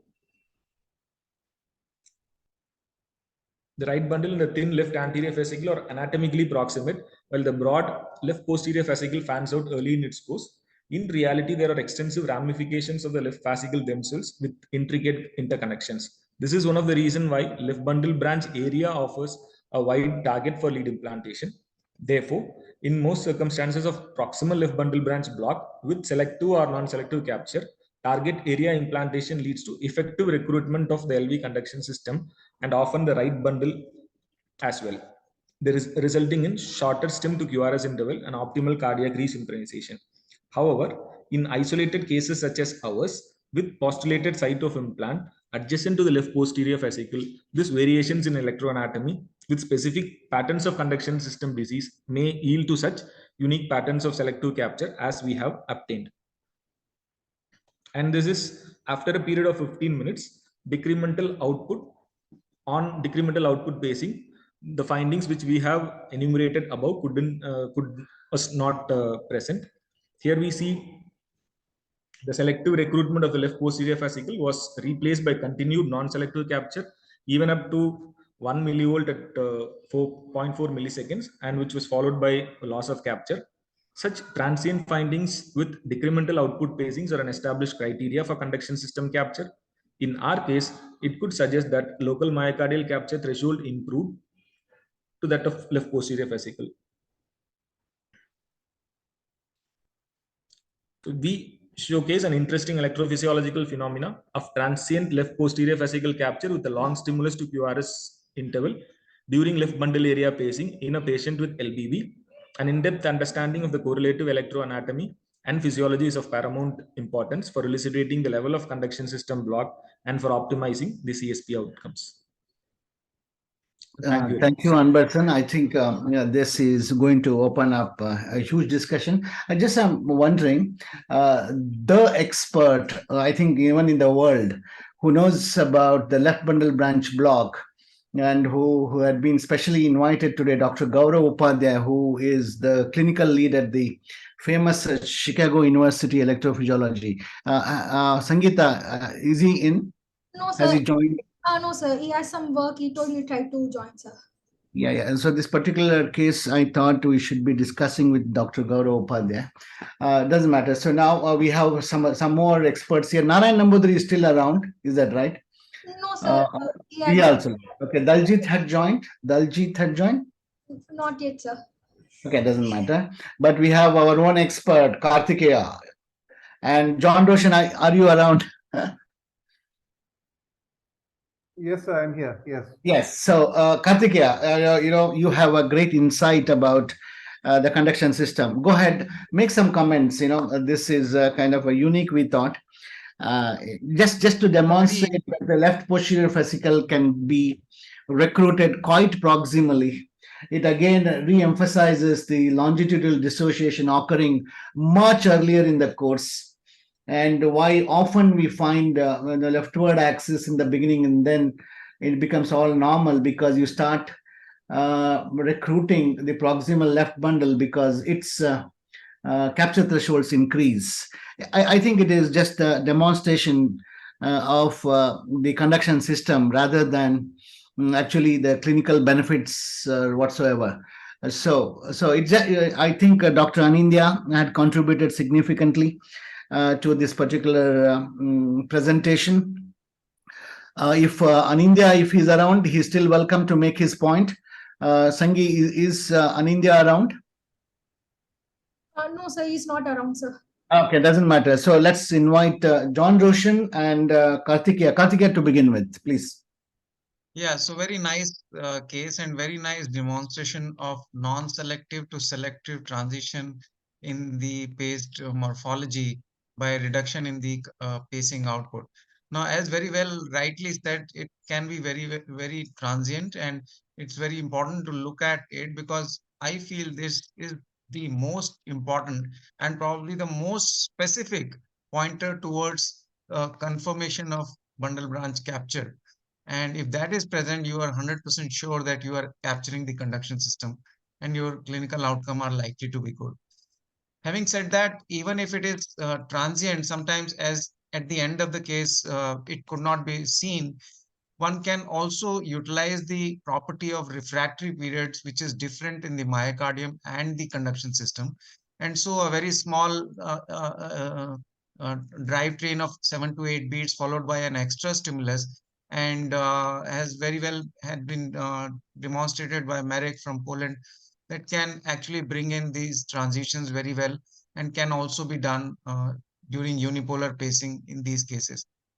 Whether it is left posterior fascicular or left bundle branch trunk capture, I am actually not very much concerned because I feel that both result in same clinical outcomes, though there may be some difference in the QRS axis in the final ECG. However, the clinical outcome is likely to be good if you can prove that there is conduction system capture in either case. The thing that I'm more concerned about is the very long stim to QRS during selective left bundle capture, and that's actually perplexing. I still don't understand why does this happen. Yes. And even if it is happening, whether it will affect the clinical outcome, because typically you are going to have non-selective capture, and if your myocardial capture is quite early, then your conduction system capture, it defeats the purpose of having conduction system pacing.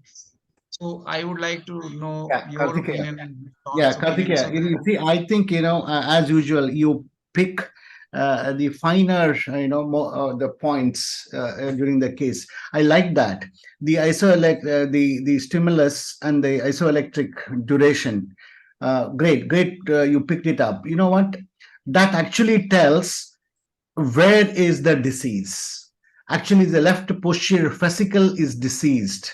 And if you continue to have a very selective left posterior vesicle capture here, well, you need to be adjusting the AV delays much better. But what happens here at the end of the day, you should also look at what ultimately at a given output, what is that is capturing. So this is also very important, to adjusting the AV delay here.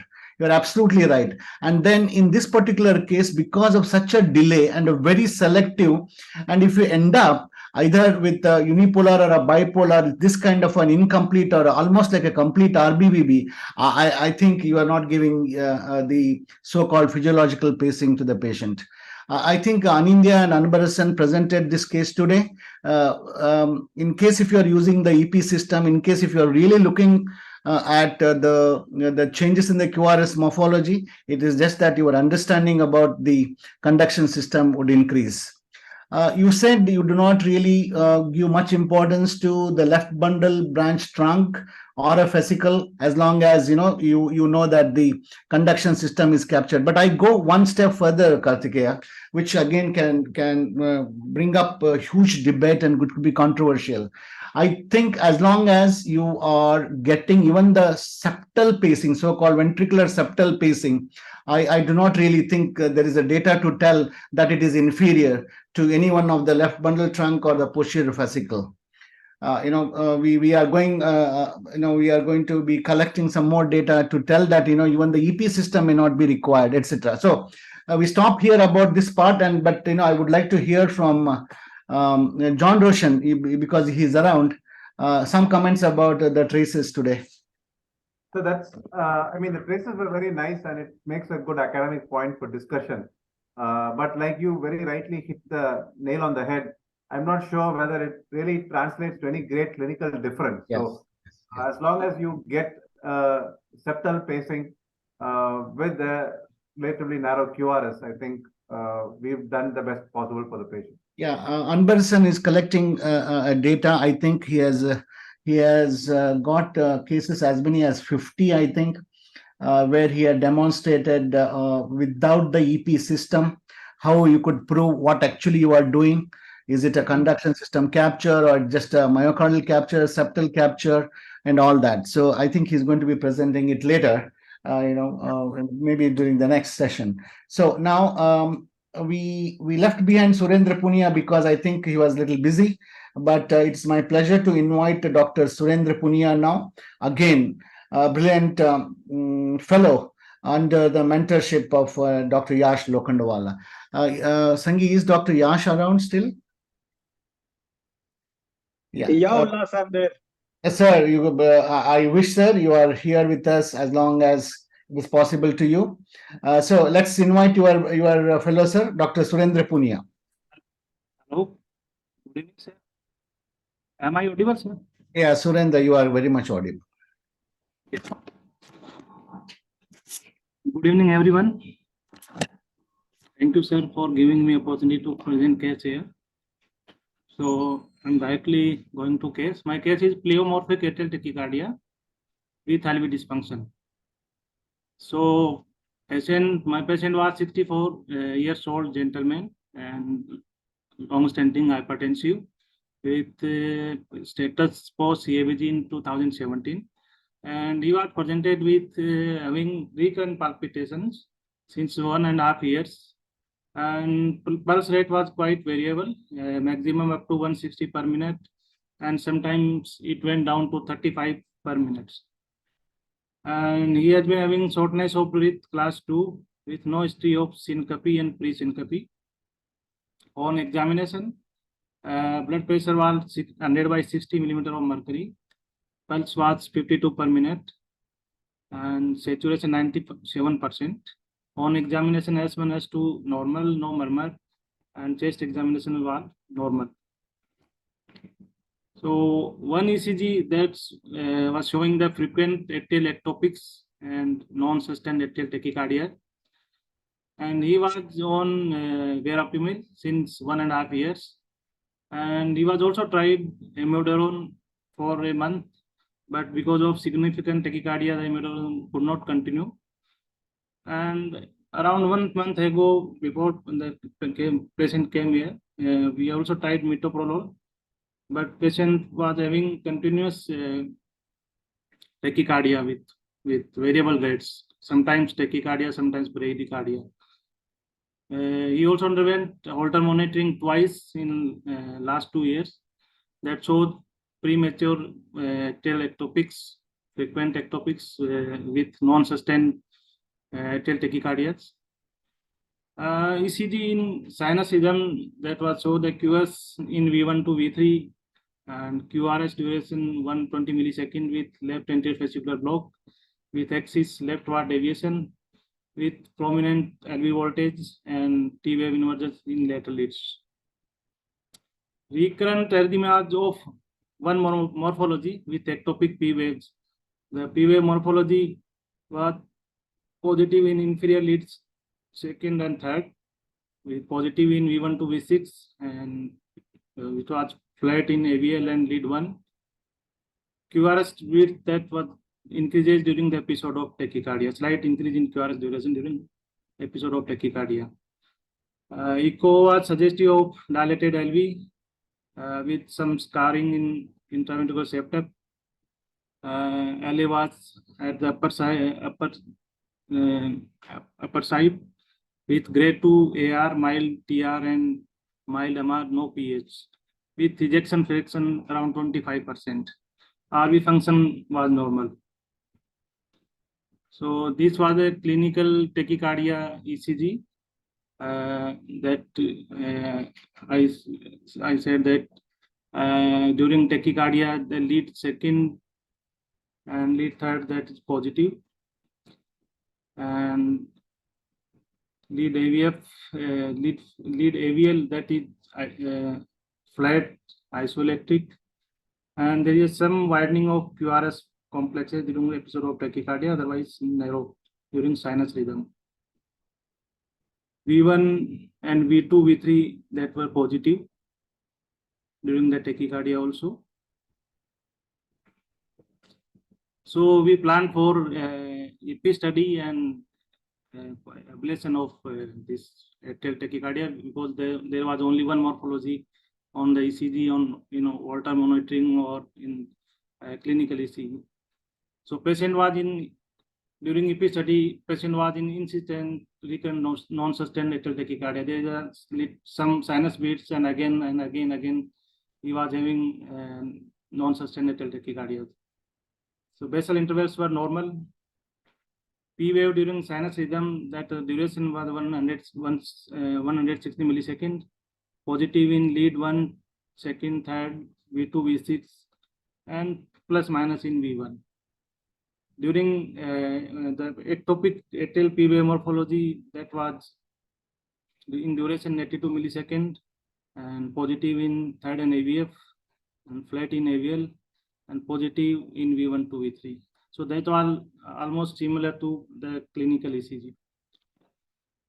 So here we can see the tachycardia, and then for some termination and sinus beat, and again the tachycardia started, and we can see the atrial the P wave morphology during tachycardia that is positive in inferior leads and flat in AVL, and we can see the positive in V1, V2, V3, and up to V6. So atrial mapping and was done we started in right atrium. So mapping was done at crista and right atrial appendage and interatrial septum, but we could not find any early potential there. Atrial activation in the H catheter that was earliest 0.28 milliseconds. So it was decided to map the aortic sinuses up. The non-coronary sinus showed the earliest atrial activation that was 50 milliseconds earlier than P wave, surface P wave, and sinus atrial activities. RF energy was delivered. So here we can see the RF catheter that is showing some fragmented P wave with that is around 50 milliseconds earlier than the coronary sinus catheter. And there is a negative in unipolar lead, there is negative P wave that exactly at the onset of the potential in ablation catheter. So it was around 50 milliseconds earlier than the coronary sinus catheter. So we ablated with the 6F NZ catheter, putting in non-coronary sinus. And this is RAU and LU40U. We ablated in putting the catheter in a non-coronary sinus catheter. So RF energy was delivered in non-coronary sinus and resulted in there's initially some accelerated atrial ectopics, and then there is a termination of tachycardia, and sometimes there is sinus rhythm, and followed by again a different morphology tachycardia was started, that was spontaneously started. But the morphology of this tachycardia was different from the previous tachycardia. And the previous atrial tachycardia, that was not seen again further. So the morphology of second atrial tachycardia, that was suggestive of left atrial origin, and P wave was positive in inferior lead 2 and 3, negative in AVL, and positive in V1 to V6. So that is suggestive of left atrial origin. So we can see that positive P wave in inferior leads and negative in AVL and positive in V1 to V3. So mapping, so we decided to take a transseptal puncture and mapping on left atrium. So after taking transseptal route, LA was mapped, and right superior pulmonary vein, left superior pulmonary vein, and left atrial appendage, the signals were not much earlier than the surface P wave. Then we mapped around the roof of the LA, and there was a near the left superior pulmonary vein. We found that there is a earliest atrial activation that was 50 milliseconds earlier than the coronary sinus catheter. So several RF energies were given in this region, and thus result in the elimination of the tachycardia. And there is a continuous sinus rhythm was achieved. So here we can see at the mapping of the roof of left atrium near left superior pulmonary vein, there is a sharp atrial activity, sharp potential we can see in ablation catheter 50 milliseconds earlier than the coronary sinus catheter. And there is a unipolar lead also negative here. So we mapped here and energy was delivered. This is the LO40 view showing the position of catheter for the ablation. After delivering the energy in the area of concern, the tachycardia was terminated and sinus rhythm was restored. After 3 months of follow-up, patient is free of any palpitation, and ECG also in sinus rhythm. And importantly, ejection fraction is also improved, and the dimension of LA and LV also improved. Ejection fraction is now around 50%. So that's all about my case. Thank you. Thank you. It was a great presentation. Ladies and gentlemen, let me now invite Dr. Daljit Kaur from AIG Hospital, who became a renowned electrophysiologist so early in her career, and is always privileged for us to have her on board. We missed you, Daljit, during the last session. Welcome. And did you go through this presentation, Daljit? Hi, sir. Thank you, first of all. I did go through the presentation, but now I didn't hear it completely. Only thing is, okay, but anyway, welcome board. Please participate in the next presentations. I know I'm so glad that you could make it. Thank you so very much. Karthikeya, to begin with your comments, Yash is going to be giving the final comments about this case. It is his own case. Yes. Karthikeya, you are around? Yeah. Yes, Nice your comments. and again, interesting to see that Dr. Yash still able to do these cases without 3D. and with very meticulous mapping of right atrium, the coronary cusps, and the left atrium as well, and a very good end result. I don't think there's anything to add to whatever has been said. The presentation was a little not very well heard, but I could see the slides very well. Okay, so John Roshan, please. I was curious as to what the etiology for this is, because it's not very common to have two different foci of atrial tachycardia in a patient. So did we sort of explore, was there sleep apnea underlying, or was there something else like some kind of myocarditis causing some inflammation of the atria, which could be picked up on a PET scan to explain the presence of two different foci?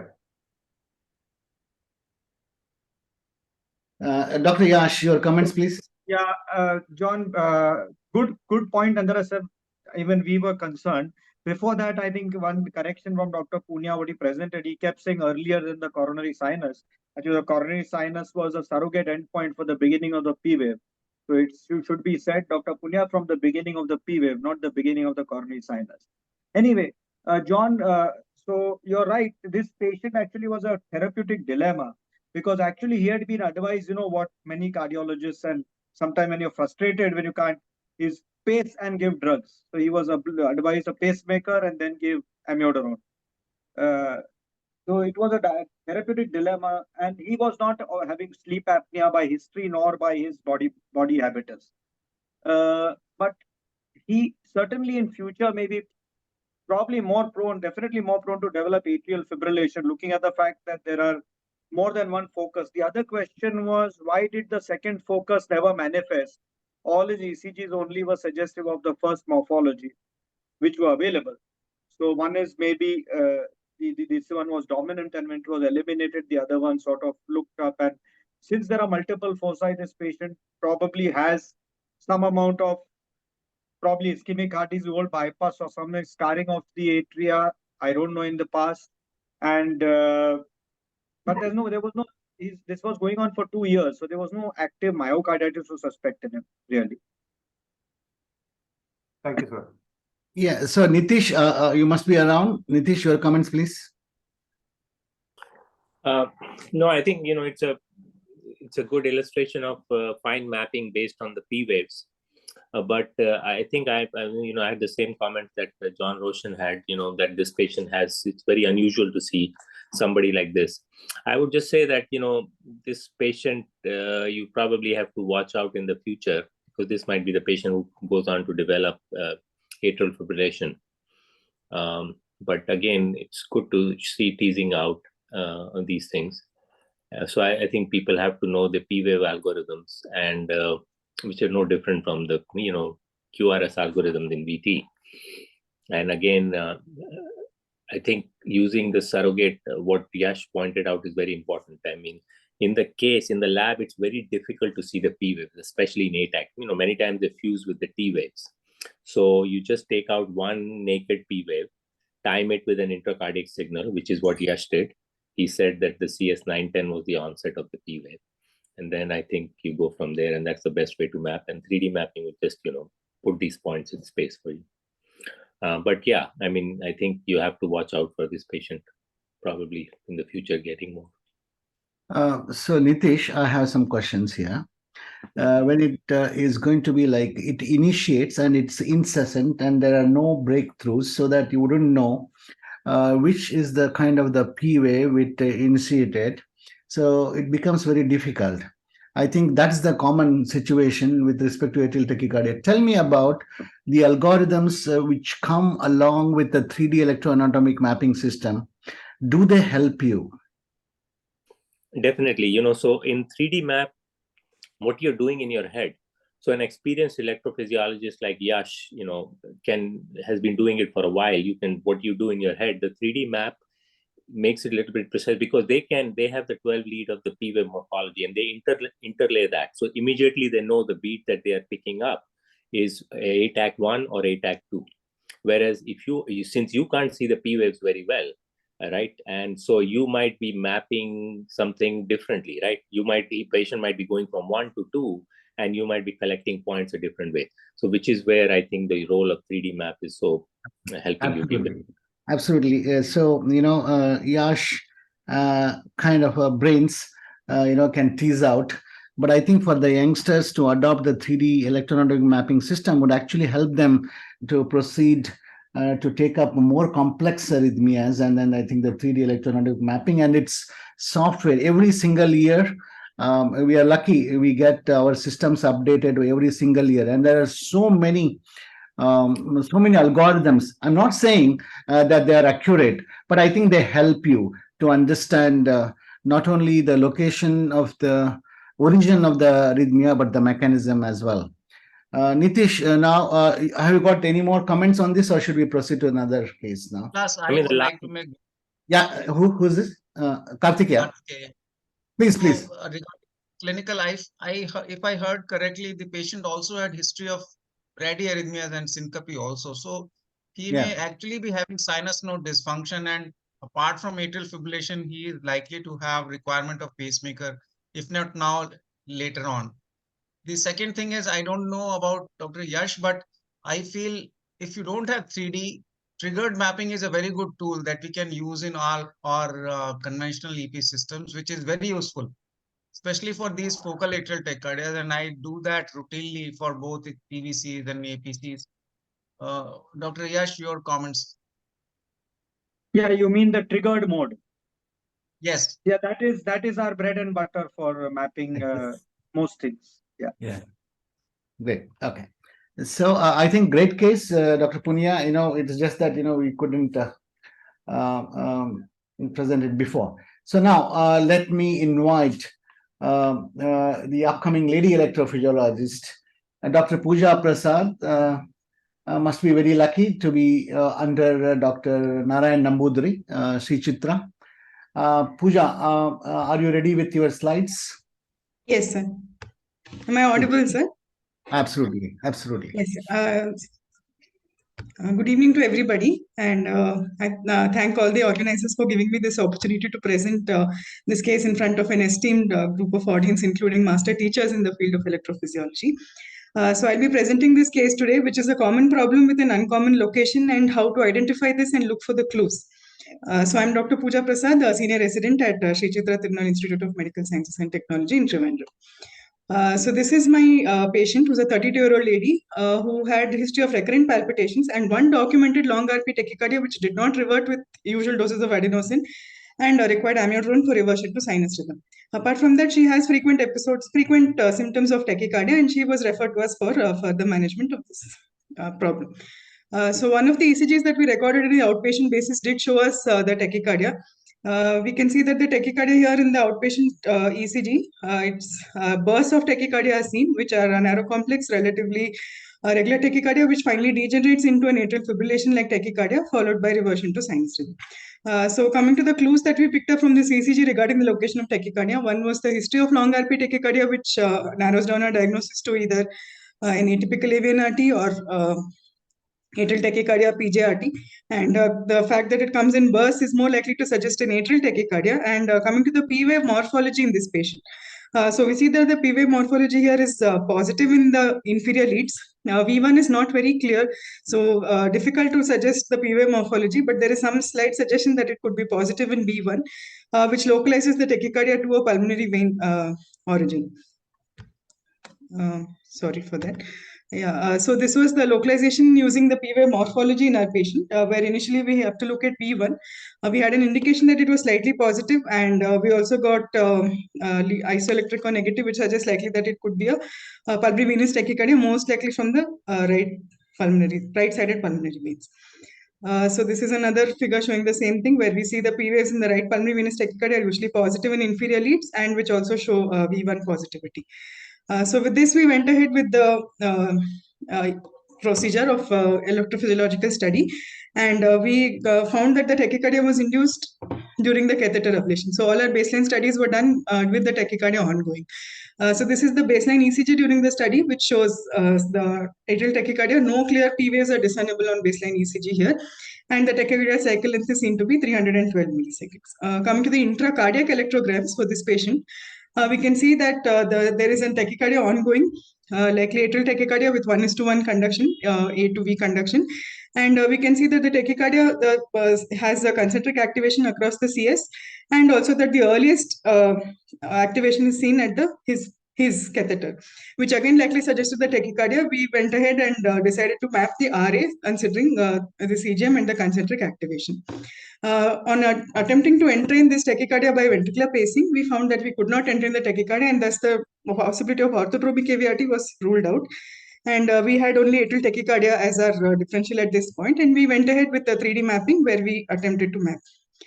During the study, we also noticed that this patient had spontaneous degeneration where the tachycardia would degenerate to an atrial fibrillation with spontaneous reversion back to sinus rhythm, which again gave us a clue that the pulmonary veins are the most likely site of localization for this tachycardia. So the initial RA mapping showed with 3D mapping showed that the earliest site of activation was at the site of the SVCRA junction in the posterior superior area, which is again close to the site where the right superior pulmonary vein is located. This we got, which was about 50 seconds earlier than the surface P wave by 3D mapping. Following this, we again went ahead, did a transeptal puncture, and we also mapped the left atrium. While mapping the left atrium, we noticed that the right superior pulmonary vein showed the earliest signals, which was nearly 90 milliseconds earlier than the surface P wave, and thus this was proved to be the site of earliest activation in this patient.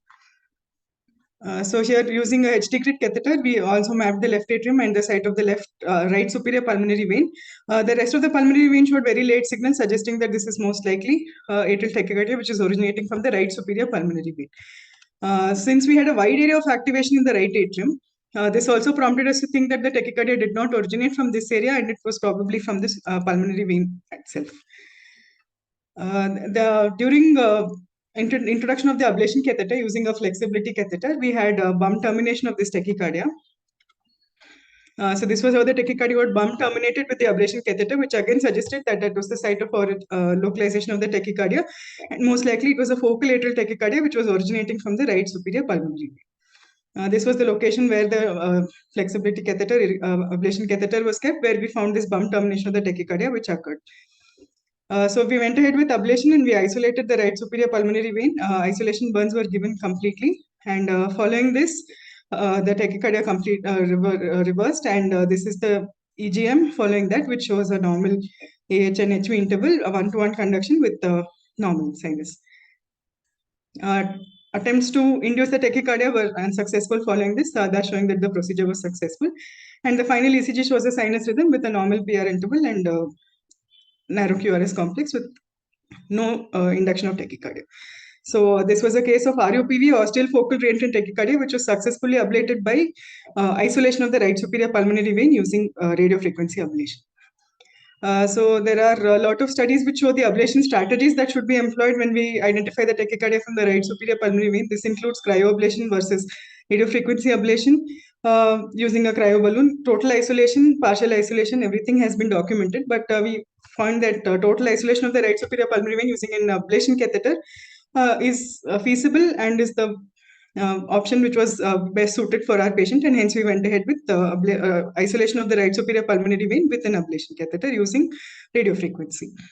So this was the tachycardia that was terminated. Thank you. Dr. Pooja Prasad, yes, you presented with such a pace that the most experienced and the expert electrophysiologists become breathless. Kudos to Narayan Nambudiri, to be honest. But I think you are the brilliant electrophysiologist getting groomed under him. Thank you, and thank you, Nambudiri. Nambudiri left, but we have Nambudiri is another great friend from the same institute, Shomu. I think you have logged in. Is that right, Dr. Shomu? Can you hear? Okay, before Shomu can just set his mic, Daljit, you are also an expert in atrial fibrillation, ablation, both radiofrequency, cryo, and you have got a huge experience with the pulmonary vein tachycardias. And we are here to listen to you. Daljit, your comments, please. Nice case, sir. Very elegant case, Dr. Pooja. Just for Thank the you. thing, like if you are ablating near the anterior wall of the right superior pulmonary vein, anything you are worried about, anything you should check before you Phrenic start nerve, right? Yeah. So yes. did you check for that? You Yes, didn't ma'am, talk that about was that. that was checked prior to ablation. We did check that the phrenic nerve signals. It's always better to mark the site of the phrenic nerve and then you start ablation at that site. What are the other tachycardia? You said if you have a V1 positive, so that means the only point you are localizing is in the RSPV. What are the other structures where you get V1 positive? You said V1 positive. For example, you have V1 positive, V2 positive, then it becomes negative. P wave I'm talking about, I'm sorry. P wave is positive in V1 but becomes negative later on. What do you feel? What are the structures you should think about? Like in our case, one was the right superior pulmonary vein, ma'am. Other? Where we got Can it be in RA? at the right atrial appendage, probably. Right atrial appendage is very anterior structure, right? Very So anterior your structure. V also will be negative. So posterior structure of the right RA. What are the posterior structures of the RA? Then it will transit from V1 and then it start becoming negative. CS. Correct. Your CS also, but yeah, that will be caudocranial activation. Here it's craniocaudal activation of the P waves. And secondly, will you check your HRA and then because your SVC is very early. So how do you differentiate your SVC signal from right upper pulmonary vein signal? Because you're saying posterior wall of SVC is also early. Yes. Correct? One was the diffuse activation. We had a diffuse point. But you showed local activation on your map. You're right. There's a diffuse breakthrough on the right-hand side. But how do you differentiate? You didn't show like diffuse activation. Is there a diffuse activation on the right-hand side? You're showing local, correct? You're showing focal activation on your map, correct? Yeah, you're not showing diffuse activation on your map. Because you've already gone on the left-hand side. It's better to pace from left-hand side. You'll know that, correct? And you never, it's a very good case. You never showed us uncorrupted P waves. So once you have, I think it was discussed just before this case also. So if you have an uncorrupted P waves, if you can induce few PVCs and show uncorrupted P waves from the T wave, it will help you to localize better. Very nice case, Dr. Pooja. On the surface ECG, we did not, P wave morphology was not clear at all. It's difficult. It's always difficult in past tachycardias. So if you show uncorrupted P waves, it helps you to localize. Last question, can you show LA signals from right-hand side? Is there a way to show LA signals from right-hand side without transeptal puncture? Using the CS surrogate, we can, but right pulmonary artery. If your catheter goes to right pulmonary artery, it shows LA signals. So when you have shown uncorrupted P waves, it's a good way to map. Like if you're not having 3D, you can put your catheter into right pulmonary artery. Because it sits on the roof of the left atrium. So you get very nice LA signals from right pulmonary artery. I think from my side, that's it. Sir. Thank you very much. Great points, Dr. Dalit. Absolutely great. It were so many nice points. I just would like to know, Shomo, are you around? Shomo? Okay, before Nitish, your comments, please. So I think a couple of things. I think Shomu is on. He wants to talk. No problem, sir. You go ahead. All right. Nitish first and Shomo. Shomo, please hang on as long as possible. And thank you so very much for joining, Shomo. So I think, you have to go back to your basics. Like Ullas said, you were running very fast in the train. So we just had to put a little bit brakes on when you're presenting. Because you got to explain to people what you're doing, right? It's not a show and tell. Electrophysiology is more explaining. So the fundamental basics are the same. If the P wave is positive, so first of all, if you can't see the P waves, it's very easy in the EP lab. You just give a PVC. You give a PVC, you're going to dissociate the V, and you will see a P wave. Now, it's very interesting. I was looking at the difference between how I call it a naked P wave and how Dr. Daljit was calling it uncorrupted. So that just tells you the culture, right? In India, there's a lot of corruption. So you want uncorrupted P wave. In America, I don't know why we call it naked P wave, but basically the idea is we dissociate the P wave from the T wave, right? So that is the best way to do it. Giving a PVC will show you that. Once you get that, you just need one of that. You don't need it all throughout the tachycardia. Then you choose a fiduciary point in the coronary sinus, because the coronary sinus catheter is the most stable catheter, right? Everything else is going to move. You could also have a duodeca catheter. You can choose that also if you put a 20-pole catheter. But on one of those catheters, you take any signal on the CS and say, what is the timing of this signal to the onset of the P wave? Then you are always using that coronary sinus signal to get your reference timing of the mapping catheter. So that's the simple rule. The second rule is look at V1. The same thing that happens with PVC happens with ATAC. If V1 is all positive, it is coming from the left atrium. It's not just the pulmonary vein, it's the left atrium. The entire left atrium is a posterior structure, right? So the best paper to read for focal ATAC is Peter Kissler's paper with John Kalman. And either you are completely positive in V1 or the terminal force is positive. When you have either of these two, you have to go to the left atrium. So that is what it tells you. And then the last thing is the activation pattern in coronary sinus. A very characteristic thing of a right upper pulmonary vein is in sinus rhythm, your CS is going proximal to distal. When you go in tachycardia, I did see that, yeah, here you can see it. The CS all gets lined up. So right upper pulmonary vein, the CS will be all lined up. Whereas in the left upper pulmonary vein, it will be CS distal to proximal. Right upper will look very much like a high right atrial tachycardia, especially the posteroseptal right atrium, because that is right next to it. One other thing that was shown by Tang and Scheinman many years ago is they said that P wave in the right upper pulmonary vein can be positive in AVL. Usually people say if it is the left side, it should be negative. But a characteristic sign is the P wave becomes from biphasic to positive in V1. And that is so usually other left-sided structures in the left atrium, AVL will be negative. But if AVL is positive, the one clue for right upper vein is in V1, in sinus from biphasic to become all positive. I think that's about it. But otherwise, Yeah, great points, Nitish. Absolutely great points.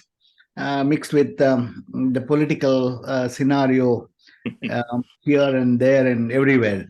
Nitish, as usual, great points. But I would like to hear something from Shomo and Yash also. So Shomo, to begin with.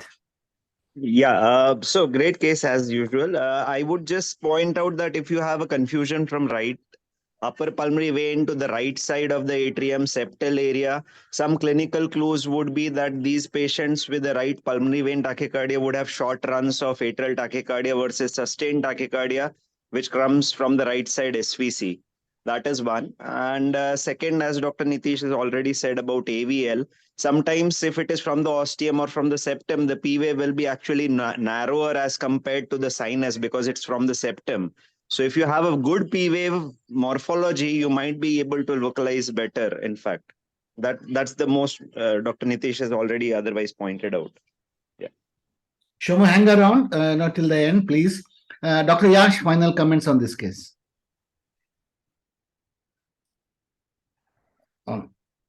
Yash is not around.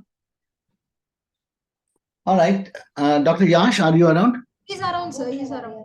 Yeah, but I think he's just logged in. Okay, doesn't matter. Pooja, thank you very much. I'm sure you are inspired not only by the mentorship of Narayan Nambudri, but look at Nitish Bhardwaj's nuance points and Shomo Bora, right? So, I really wish you join this EP community, okay? And thank you so very much for participating. You have been brilliant. Thank you. Dr. Yash around? No. All right. So, ladies and gentlemen, I take now again the pleasure of introducing my own cardiology fellow this time, senior resident in cardiology, Dr. Harshavardhanan. He's desiring to be spoiled, I think, to get into the EP stream, and I'm encouraging. A very hard-working boy, very smart boy. He is now presenting an interesting case, and I really wish he joins the EP community soon. Harsha, please come.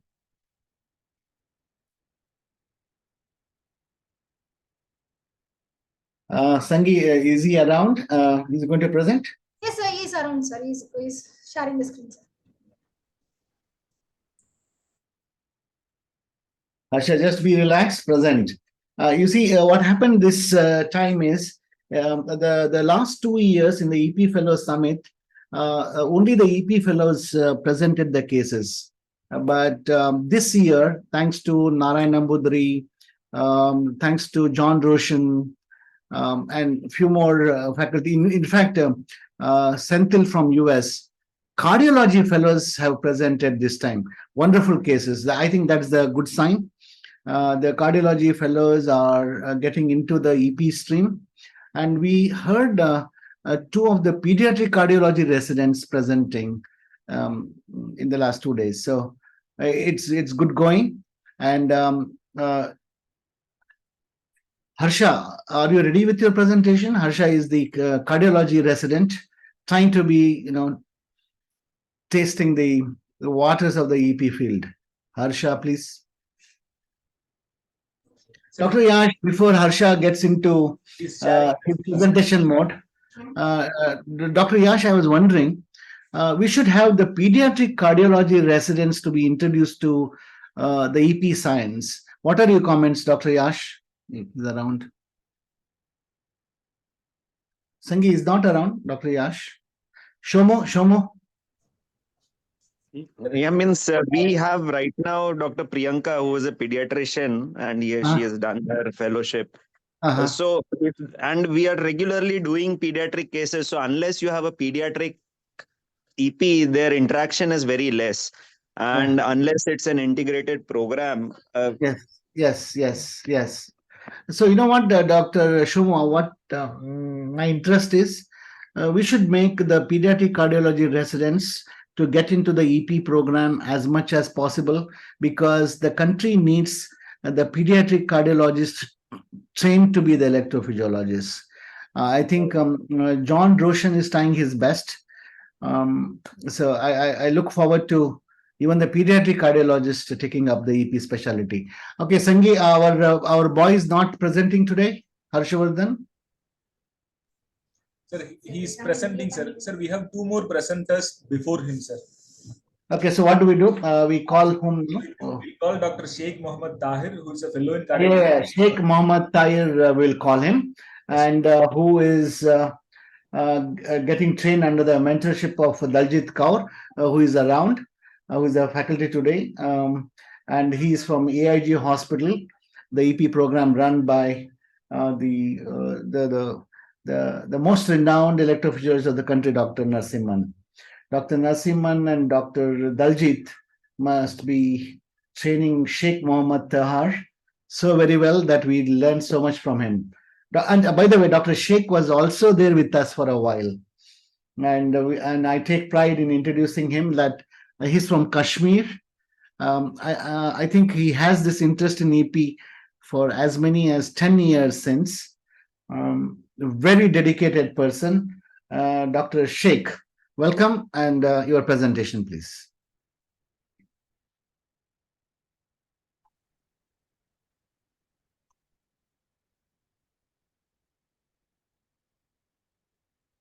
Good evening, everybody. I'm Dr. Tahir from AIG Hospital, Hyderabad. Just give me a minute, sir. I just want to take your time. Slide mode.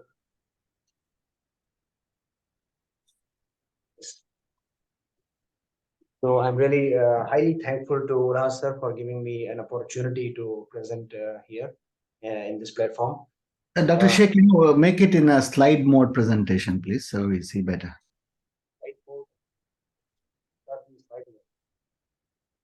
It's not visible in slide mode. At least in not on my. Sangi, is there a problem?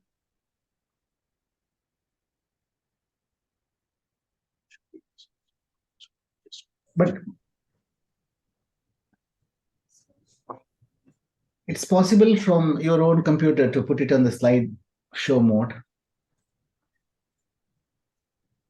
The slides are visible. Yes, Yeah. it's visible, and make it slideshow format.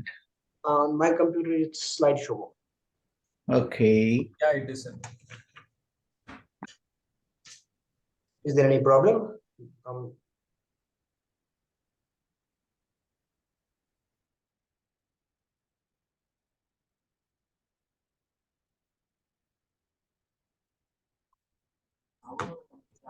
Is it now in the slide mode?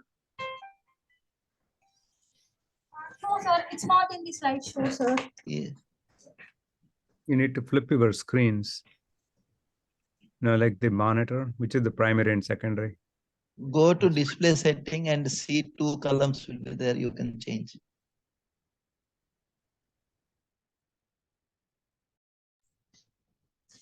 Sir, it will be okay for you if I share the screen for you, sir, your presentation? I think that should be fine, Tahir, right? Let them share. They have your You can presentation. go to the display settings and change it. That's what you need to do. Go to You the can display settings and change it.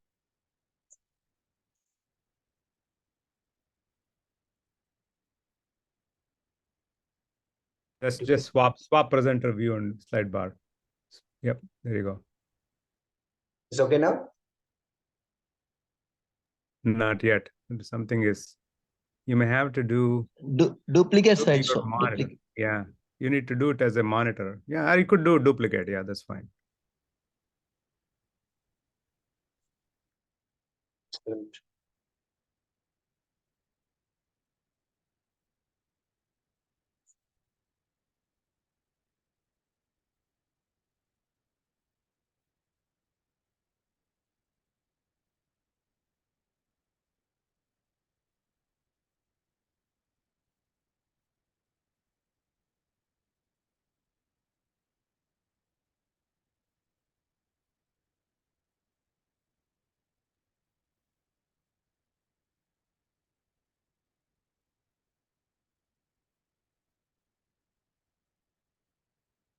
Is it okay now? Yes, sir. Can I go ahead? Yes, sir. Yes, sir.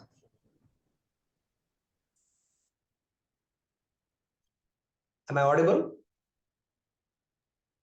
Yes, Yeah, sir. you are Audible, sir. Okay. So my patient, my case presentation is basically an 17-year-old boy, structurally normal heart, who was recently diagnosed incidentally of having an abnormal pulse. His ECG revealed this relatively narrow complex tachycardia or QRS of 100 milliseconds, with a slight wobble in the alternate RR intervals, an average heart rate of 190 beats per minute, and an electrical alternance also. P waves were visible in the V1 with changing PP intervals. RP and PR and RP intervals were also changing. So with this ECG, we made a probable diagnosis of possibly an atrial tachycardia. First diagnosis of atrial tachycardia, though the morphology of the P waves were not quite clear in this tachycardia ECG. However, in the inferior leads, it was P waves looked like to be inverted.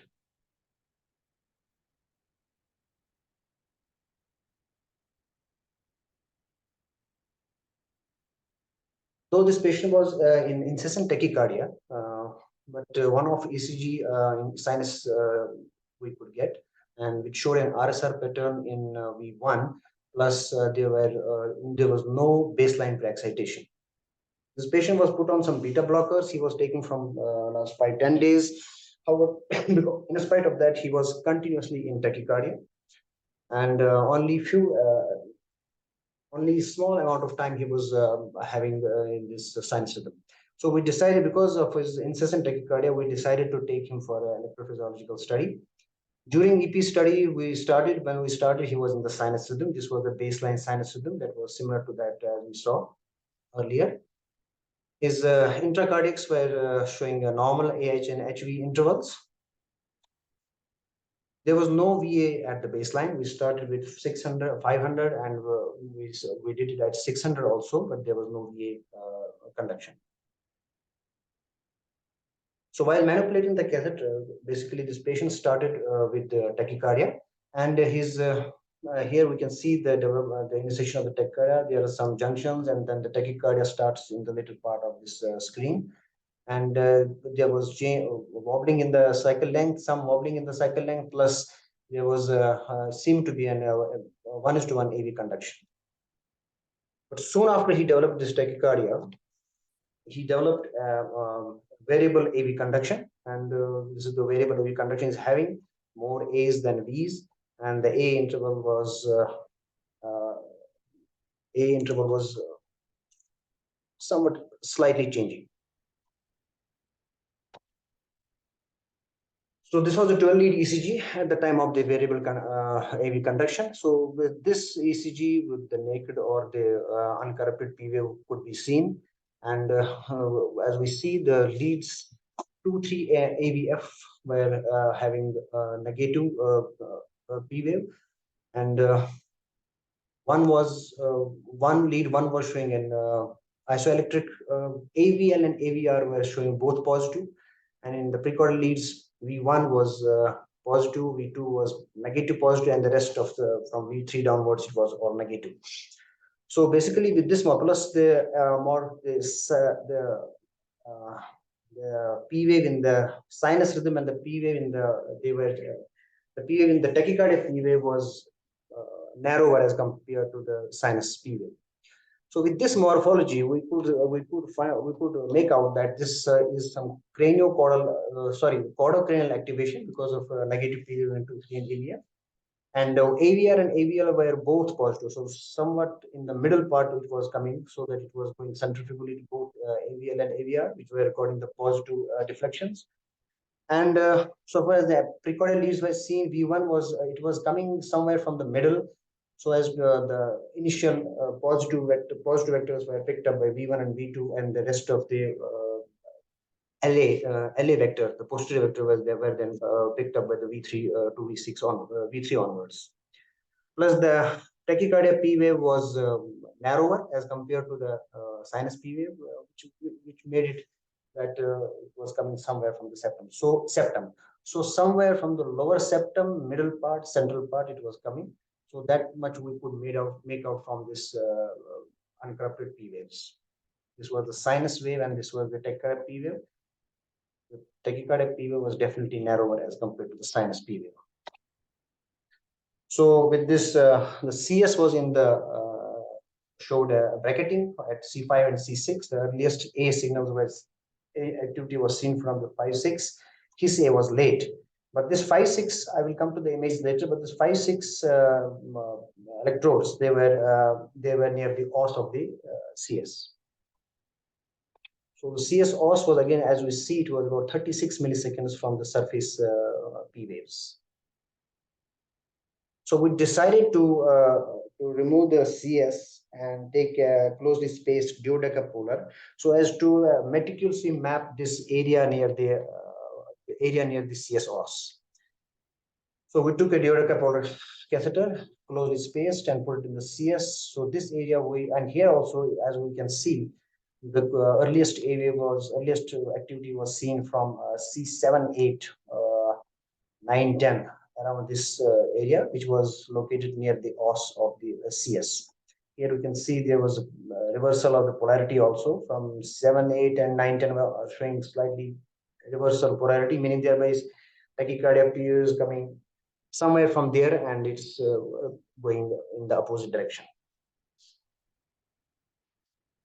So we took the D catheter, D curve catheter, and decided to map near the same area, and we got a very early signal, which was around 39 milliseconds related to the surface P wave. So since this P wave was this earliest activity was a big A, so we wanted to exactly delineate the CS os, so whether we are near the AV compact AV node or not, or whether we are exactly sitting at the os. So we took this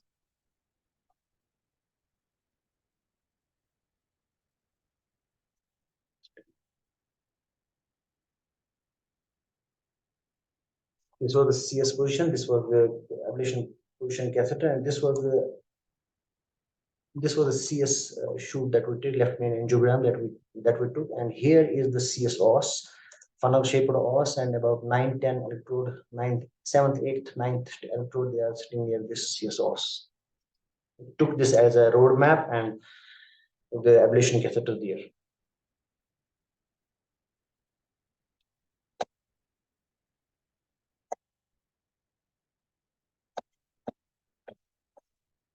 This is again the position of the catheter near the CS os, near the roof. So before ablating, we decided to take an angiogram also because he was a young boy, to see for any AV nodal branch, whether it is close to it or not. And it looked about more than 5 millimeter away. It was there.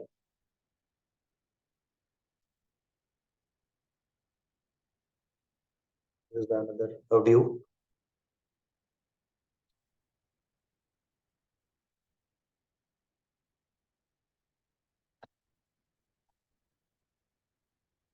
So these were the signals. We started with a very low watts, 15 watts we started, and we kept a close look at the junctions. We had a very good unipolar signals as well. And the tachycardia terminated within 2 seconds. And after that, 15 to 20 seconds later, we decided to increase the watts to 30 watts and gave a total lesion of 60 seconds. So there was ablation of this, the successful termination of the tachycardia, following which there was we tried to induce tachycardia, but it was not inducible with rapid atrial burst in extra patients and isoprenaline also. This was the post-ablation ECG. So this was the final result of the patient. Dr. Tahir, you really present like a pro. And I think Daljit should be taking so much pride in seeing your presentation. And kudos to her and your mentor, Narsimhan. Let's start the discussion with Daljit herself. Daljit, what is that take-home message from such a great presentation by your own candidate? So the only thing is at this site, I think when you ablate, we should all be very cautious because when you ablate at this site, slow pathway modification, we always say very small a and the big V or fractionated A. At this site, whenever you have a bigger A, you should be very cautious because you may be near the compact AV node or you may be near the CS. Whenever we have a big A, especially in the small V, there is a high chance you are within the CS.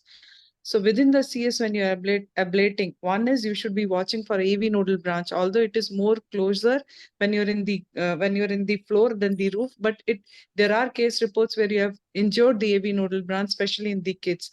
Second, at this site, if you have a big A, you may be near the compact AV node. So rather, you should not get junctions at this site. So if you have junctions at this site, you should be very cautious. So that's the reason I decided to start at very low watts, like because I was one is it terminated in 1.9 seconds at 15 itself, and you should keep watching for the drop in impedance. And once you are confident that PR changes are not there, there are no junctions and all, you can slowly increase the watt, and catheter should be stable. It should not go up in this case. I think from my side, this is the only take home points. Great points, ladies and gentlemen. It's my privilege to have Dr. Venkat Tulakanahalli. Dr. Venkat, welcome. Can you hear me, please? You know what? It's such a pleasure to have you. You have been always supportive of the EP education in the country. We remain grateful to you. Dr. Venkat, did you hear the confident and the great presentation of Dr. Tahir? Did you hear? Excellent presentation. I really appreciate it. Go ahead, please give me some comments about Dr. Tahir. Few things, I think in a presentation, anything like this, one of the takeaway points to think about is, are we really dealing with atrial tachycardia? One thing, the cycle length, wobble is one of the things which may be helpful, but doesn't completely rule it out. And AV block, it doesn't really mean that you are ruling out any other of reentrant atrial arrhythmias in the form of an AV and RT. This particular location, especially, And we published some time ago, complete heart block with AV and RT. So it's not impossible. You already know that you can have a retrograde block, antegrade block. You can certainly have variable slow pathway conduction, which can make a little bit of wobble even during tachycardias with AV and RT. And that's one of the things to still think about it. So what can you do to really figure it out? Few things is maneuvers. One thing is, can we do an atrial pacing and try to see if there is a VA linking? Of course, VA linking in this case may not be the case because there is there is variable VA conduction, and there is no VA conduction. So that's one thing. And the second thing is the HISA linking. In other words, the other thing, potential possibility is to see if the post pacing, when you pacing is significantly variable. That may give some clue. The second point I would make, the diagnostic part is you're in the proximity of a location, CS osteolocation, as Daljit pointed out, is very important to keep that in mind, that you are not in the AV junction issue, especially in an young individual like this. One of the things you could potentially map is the left atrial source. Is that right? That's one thing you can do, or the non-coronary cusp area. So if the HIS is particularly very early in the proximity of this location, what you're seeing, then I think mapping in the non-coronary cusp is another location you can actually consider looking into it as well. So coronary sinus, one of the problems, you may have seen Shumpe Morris' original article, which published in JACC EP not too long ago, looking at this, the extensions, leftward extensions of the AV node. So you may be hitting very close to that area, and you have to be fairly careful, making sure that you're not creating an AV block because of that reason. So those are the few points I think keep in mind. But I know that you got the diagnosis, you got it, everything. In the interest of time, sometimes you may show what is really necessary. Those are the few things that we need to always keep in our back of your mind. Dr. Venkat, that's why we thought you should always be with us as long as that is possible to you. Absolutely. Thank you very much for the good comments. Nitish, we have some more time. Nitish, are you around? Yeah, sure. Can you show your slide? Can you show the first ECG? First of all, it's a very good, excellent presentation. And also you presented very slowly and nicely to get your point across, as Ullas was saying, like an experienced person. Start with the EKG that you were showing in the beginning. And I think to just reiterate the point, I think Daljit was saying that looks like you guys ablated on the roof of the coronary sinus, or was it the floor? Roof of the coronary sinus, right. Near the So then, yeah. So then I think all her points that she was saying is very important, that you have to make sure you don't get AV block, you don't get junctionals, and the artery you always have to shoot. I've just gone across the roof in one patient, and there was a branch from the circumflex that was coming over there. So, anything. So the point you were making here was you were showing that there is QRS alternance, right? So, and the rate here is about what? There was a slight wobble in the RR interval. Yeah. So there is clear. You can see in V4 and V5, very nice. This is called QRS alternance, right? So what is the heart rate? It's about 180, 190. Yeah, 190, 200. So, Hein Wellens used to make a case that when you have QRS alternance, it is usually AV reentrant tachycardia using an accessory pathway, right? And then later on, there is people who want to read about it. There's a very nice paper by Fred Moradi, where he has shown that you can get QRS alternance in AV NRT, in atrial tachycardia, as well as AV reentrant tachycardia. The point is, when you get QRS alternance at a slower heart rate, usually, less than 200, 170, 160, something like that, then it is usually pathognomic of AVRT. But otherwise, faster rates, you can get QRS alternance in any etiology. And here, obviously, you made the point that there is no relationship of the RPs, which would strongly be against AV reentrant tachycardia. So that's one thing I wanted to make. And then you have the P wave morphology that you were showing in when there's block during attack. Yes. Okay. So like I pointed out, this is the best way, when you get AV block, if you don't get, you give PVCs. But P-wave morphology, now the coronary sinus is sort of thought of as a left-sided structure. So if you start from V1, you have a terminal positive, right? So you know that it is probably going to be, left side, but not exactly. You don't know how far in the left side. It's craniocaudal, as you said, negative in 2-3 and AVR. It is narrow, but it is not very narrow. It is, if you looked at the parahesian ATAC that Dr. Lokhandwala was showing, that is the narrowest P wave you can get. So CS-os is usually narrow, but it is not that. It is usually still wider than that. And then you get a transition. You go on from V1, V2, you become negative. Even if you look at V2, there is still a terminal positive. In V3, you lose that. So that transition tells you septal, just like a PVC. If you had a PVC which was negative and then suddenly become positive, or positive becomes negative. So these things are all that point towards the fact that this is a septal, and it would be lower down the septum rather than high up the septum. It wouldn't be a parahesian. So I think otherwise it's very good. It's a good indication that you showed that you use the 2-2 space catheter. I find that that is a very more useful catheter in this area than putting the grid, because sometimes the grid will not go in that area. It's not that easy for it to lodge. But in the CS, you can, finally map with that. So very, very good illustration and all the right points about what to look for to avoid during ablation. One point. Nitish, Ullas. Sir, welcome back. Welcome back. We missed you. We missed you. Nitish made a statement which actually I'd never thought of, but now I think of it, it's so correct that we always think that something coming from up perinodal has a narrow P, and something coming from down near the CS-os has a narrow P. But as he correctly said, that something coming from near the CS, we think of it as septal, but it is not septal at all. So therefore, the P in a CS-os tachycardia is never as narrow as a true perinodal tachycardia. And I think the EP fellows have probably got confused, and I also used to for many years, because we call that place septum. The CS has nothing to do with any septum. So it's good Nitish made this point. Yeah, no, you're right, Yash. We if you talk to a pathologist, for them there is only one septum.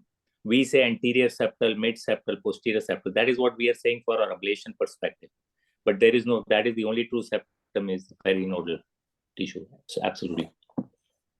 Thank you, Dr. Nitish and Yash. But I think Tahir, let me tell you something. You presented like a pro, and it's not me. All the experts today here, I have appreciated you. You should be taking up the EP program in the country from the frontiers, they call.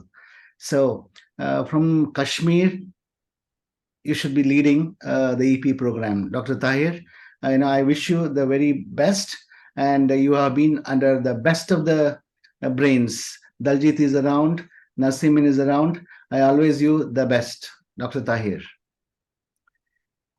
So we will go to the next presentation now. It is from Sudipta Mondal. Sudipta Mondal is logged in. Sangeeta? Yes, sir. Yes, sir. Yeah, Sudipta Mondal again, is another budding electrophysiologist under the able mentorship of our Narayan Nambudri from prestigious Sri Chitra. Welcome, Sudipta.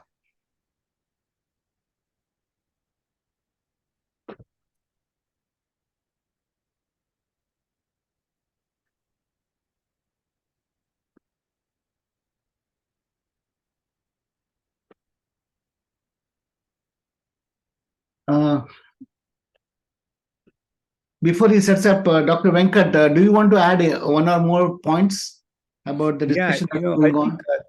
Just the previous one of the things I think came to my mind was where you place your CS catheter. It's like Jackman always keeps talking about is from the femoral vein versus the neck.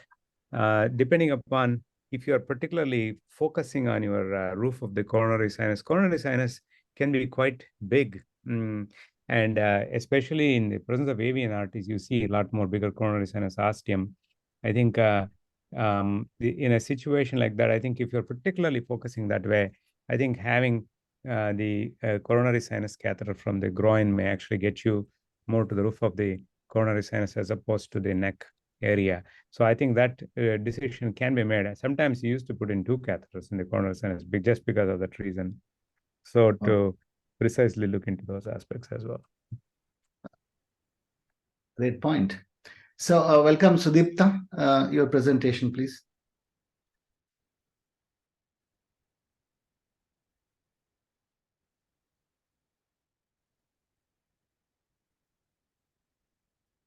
Sangi, any issues? Good evening, sir. Yeah. Go ahead. No, you are audible. Your slides are seen. Please go ahead. Thank you, respected chairpersons, Dr. Ullas sir, and my mentor, Dr. Narayan Nambudiri sir, for giving me the opportunity to present in front of this august audience. Today, I shall present a case of PVC from the thinnest structure of the left ventricle. I'll directly go to the case proper. This 68-year-old gentleman with a history of coronary artery disease, inferiorlis STEMI, which was lysed in 2008, followed by coronary angiogram showed recanalized artery. After the patient was kept on medical follow-up, patient had recurrent acute coronary event in the form of NSTEMI in 2020, which showed borderline LAD and diagonal lesion, which were FFR negative. So with the risk factors being dyslipidemia and hypertension, and the patient had good LV function with normal sinus rhythm and no heart failure. But the patient presented to us for the last 6 months having intermittent palpitations and occasional functional class 2 dyspnea. Outside TMT was done, which showed negative for inducible ischemia. This was the ECG at the time of presentation, which showed the sinus rhythm with a normal peer interval and QRS duration with ventricular bigeminy pattern with LVV morphology, atypical LVV morphology with the inferior axis with positive R wave in inferior leads with transition at V2 level, V2 to V3 level. And there is a positive wave in lead 1, and there is a negative QRS of the VPC in the AVL, suggesting an origin from the LV outflow, RV posterior wall outflow tract. So the halter was done for the patient.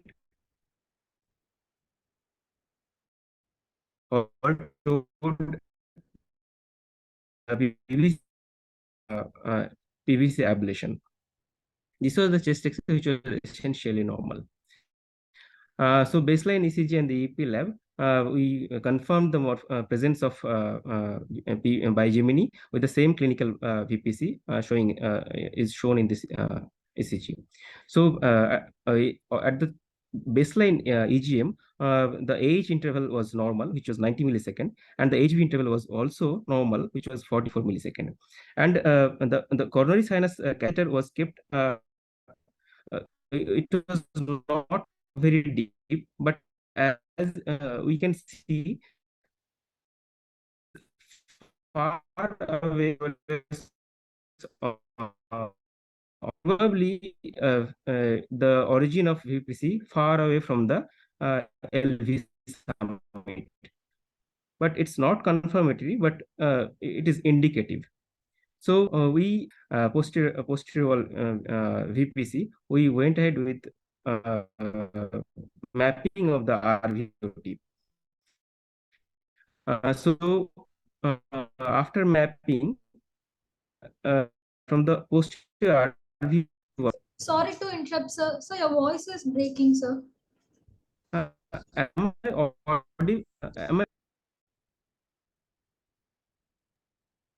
He can probably put off his video, that voice might be better.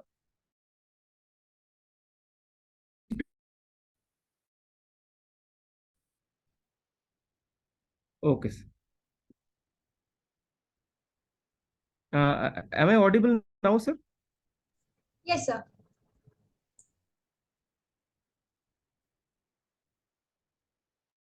Yeah, please proceed. You know, you are audible. So, You can go on, please. Yes. mapping done. Okay. As you can see, the earliest activation was at the posterior alveoli, which was 28 milliseconds earlier from the surface, surface ECG, and this was far field signal, but we tried with single ablation, test ablation, which did not affect the PVC at all. So we thought of the adjacent structure of we thought of planning for mapping of the LVOT outflow tract and other structure, near structure. So we went ahead with the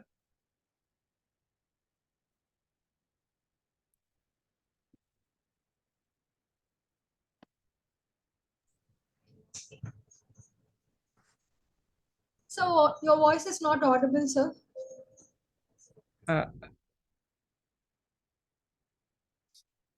Sorry for the interruption. So Sangi, what we do is we ask him to present, you know, after our boy Harshavardhan says. Okay, Nitish, I heard him saying some test burns. Do you like something called test burns? Nitish, are you around? Yeah, yeah. Do you like No, term I called mean, I test think, burns? yeah, I mean, I don't use the word test burns, but I think, you know, if you have 28 milliseconds early, I would burn, but I won't call it test burns. Sometimes you don't get a PVC, then you do sub-threshold, you know, kind of burns to see if you can trigger something, but there's nothing, I don't know what test burns is. So Venkat, you know what? I do not want to burn just for the sake of it. What they call test burn. Venkat, you are more Yeah. purist. You are a purist.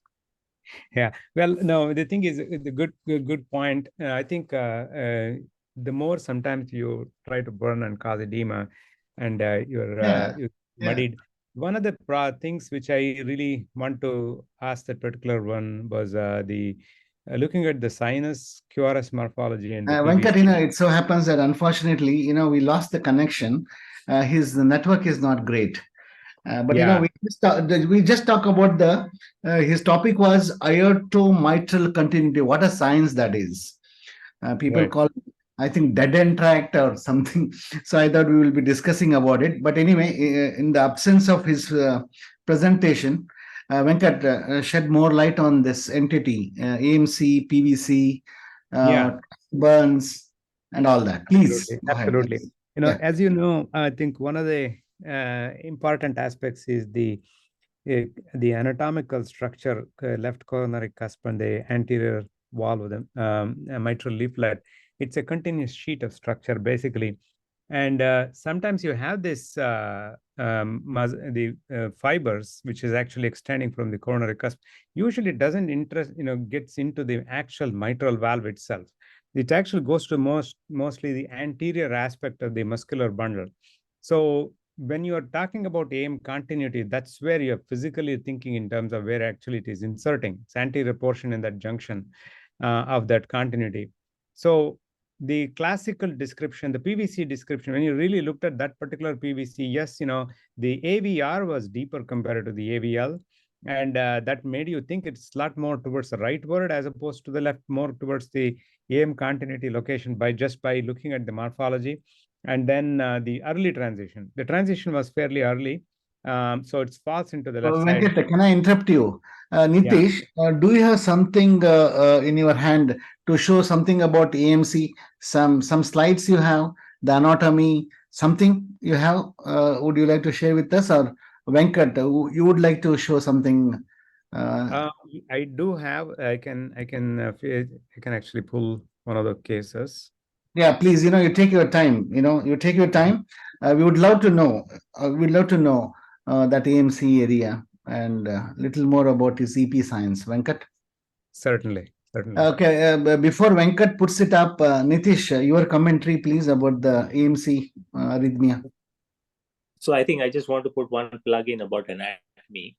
You know, McAlpine has a very good, you can get those things online, but Shiv Kumar has, Kalyanam Shiv Kumar from UCLA has published a very nice atlas of anatomy, because I think he has access to McAlpine stuff because he was from UCLA, and that is available free to everybody. Yes. So you can just look up Shampu Mori, the person that Venkat just mentioned, Mori Shiv Kumar Atlas, and you'll be able to get a PDF of that. The book you have to buy, but I think that is a very good Macalpine's illustrations about the outflow. I think he has made that PDF available free. At least in India, the PDF is available free. That's the biggest service to Kalyanam Shikumar. Yeah, go ahead. I have if you the want, slide. I don't know whether you want me to show it. I can show it. Otherwise, we can proceed to the No, Venkat, Nitish is making some point, and soon after that, you please present your views, please. Yeah, in case if you want to show the case, I can show from my laptop. I have it in my laptop. If you want to proceed further. Hi, and welcome back. You had your dinner, but you didn't send that dinner to me. Hold on, Nambudri. Hold on. Nitish, your comments, please, and then Venkat and then Nambudri. Yeah, Nitish? no, go ahead. I made my point. I just wanted to point out about the atlas. Okay. And I think they can show the. Nambudri, Venkat was supposedly to be talking about some anatomy. Sure, Venkat, please. you ready with your AMC anatomy? Ullas. Yes. Dr. Yash. Ullas, I have one very basic question, but I think probably Nambudiri should present before that. My question is regarding anatomy. Aortomitral continuity is between which part of the aorta and the AML? Because in the echo parasternal long axis view, we see the right and the non-coronary sinus. Am I right? And we always talked in tetralogy versus DOR. We look at the continuity, look at the conus. That means, are we talking between the non-coronary sinus and the AML, or are we talking about the left coronary sinus and the AML? That is my fundamental question. Right. Dr. Yash, just hang on before we get confused more. Venkat's presentation up here. Venkat, please clear Yash's confusion. I don't think anybody has ever confused more than Yash, but he found the solutions for them. But this time he's asking you. He's still confused. I'm a little surprised. Venkat, Dr. Yash, how about listening to Venkat, please? Yash? Yeah, absolutely. I'm eager to listen. Please. So please go ahead, Venkat, what you would like to tell us. Venkat.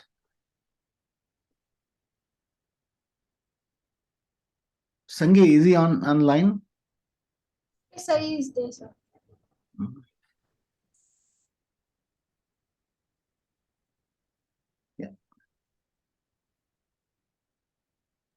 Am I audible? Okay. Oh, absolutely. Okay. Okay. So, what I am saying is slide mode, please. Great. Yeah. Okay. One of the problems we encounter in the description of anatomy is between the anatomists and the electrophysiologists. There is always some sort of a discrepancy. When you talk about, just to give an example, the papillary muscle, we say anterolateral, posteromedial. The anatomists will say infromedial and supralateral papillary muscles. Their description is a little bit different. So in the similar context, what is really practically what it means when it comes to the muscular, these fibers, pre-systolic potentials, what you see from the cusp and getting attached to that specific area is what actually matters, I think, for electrophysiologists when it comes to anatomy. That's why there is a little bit of discrepancy when we talk about it. So this patient was a very nice classical patient, as you can see, was had a 63-year-old guy with a 15% ejection fraction, non-ischemic cardiomyopathy with PVCs. One of the classical descriptions by the UPenn group very, very long time ago talking about is looking at the PVC. In this case, you can actually see there's two. One is the wider complex rhythm, which is the patient's own native rhythm. with the P wave ahead of the QRS, and then the PVC comes in the bigeminal fashion. The PVC in the V1, you can actually see a QR configuration in V1. That's one thing, and there is a pattern break. You can actually see an RS configuration, and once again V3, which is positive. And if you see high to low, with that description, you can clearly see AVL is deeper, negative compared to AVR. When you see this, this is what classically described under the AMC category. So let me go to the next slide. And if you look at pacing in this location, AMC, you can actually see the same description has been done with what we actually can see, the PVC where it seems to be coming from when you pace, and look at where the PVC seems to be the case. So let's look into this aspect. So this is kind of opened around. You can see the membranous septum on the left screen, and you can see the non-coronary cusp, as Ash was pointing out earlier. And the second aspect is the left coronary cusp, and the left coronary cusp and the mitral valve, the sheet of the same structure going from the left coronary cusp into the anterior leaflet of the mitral valve is basically it doesn't have any muscle fibers in it. It's a lot more fibrous structure, but right in front of it, you can see is a muscular structure. That's where this connection is we are talking about. On the right side, you can see this the left coronary cusp is in the anterior portion, and the mitral valve in just the bottom below that. You can see that's a continuous sheet of structure, and you can see this circumflex artery running parallelly in that AV groove area. The structure right in the anterior portion on the left side, you can see right here is the location where this AM continuity is classically described.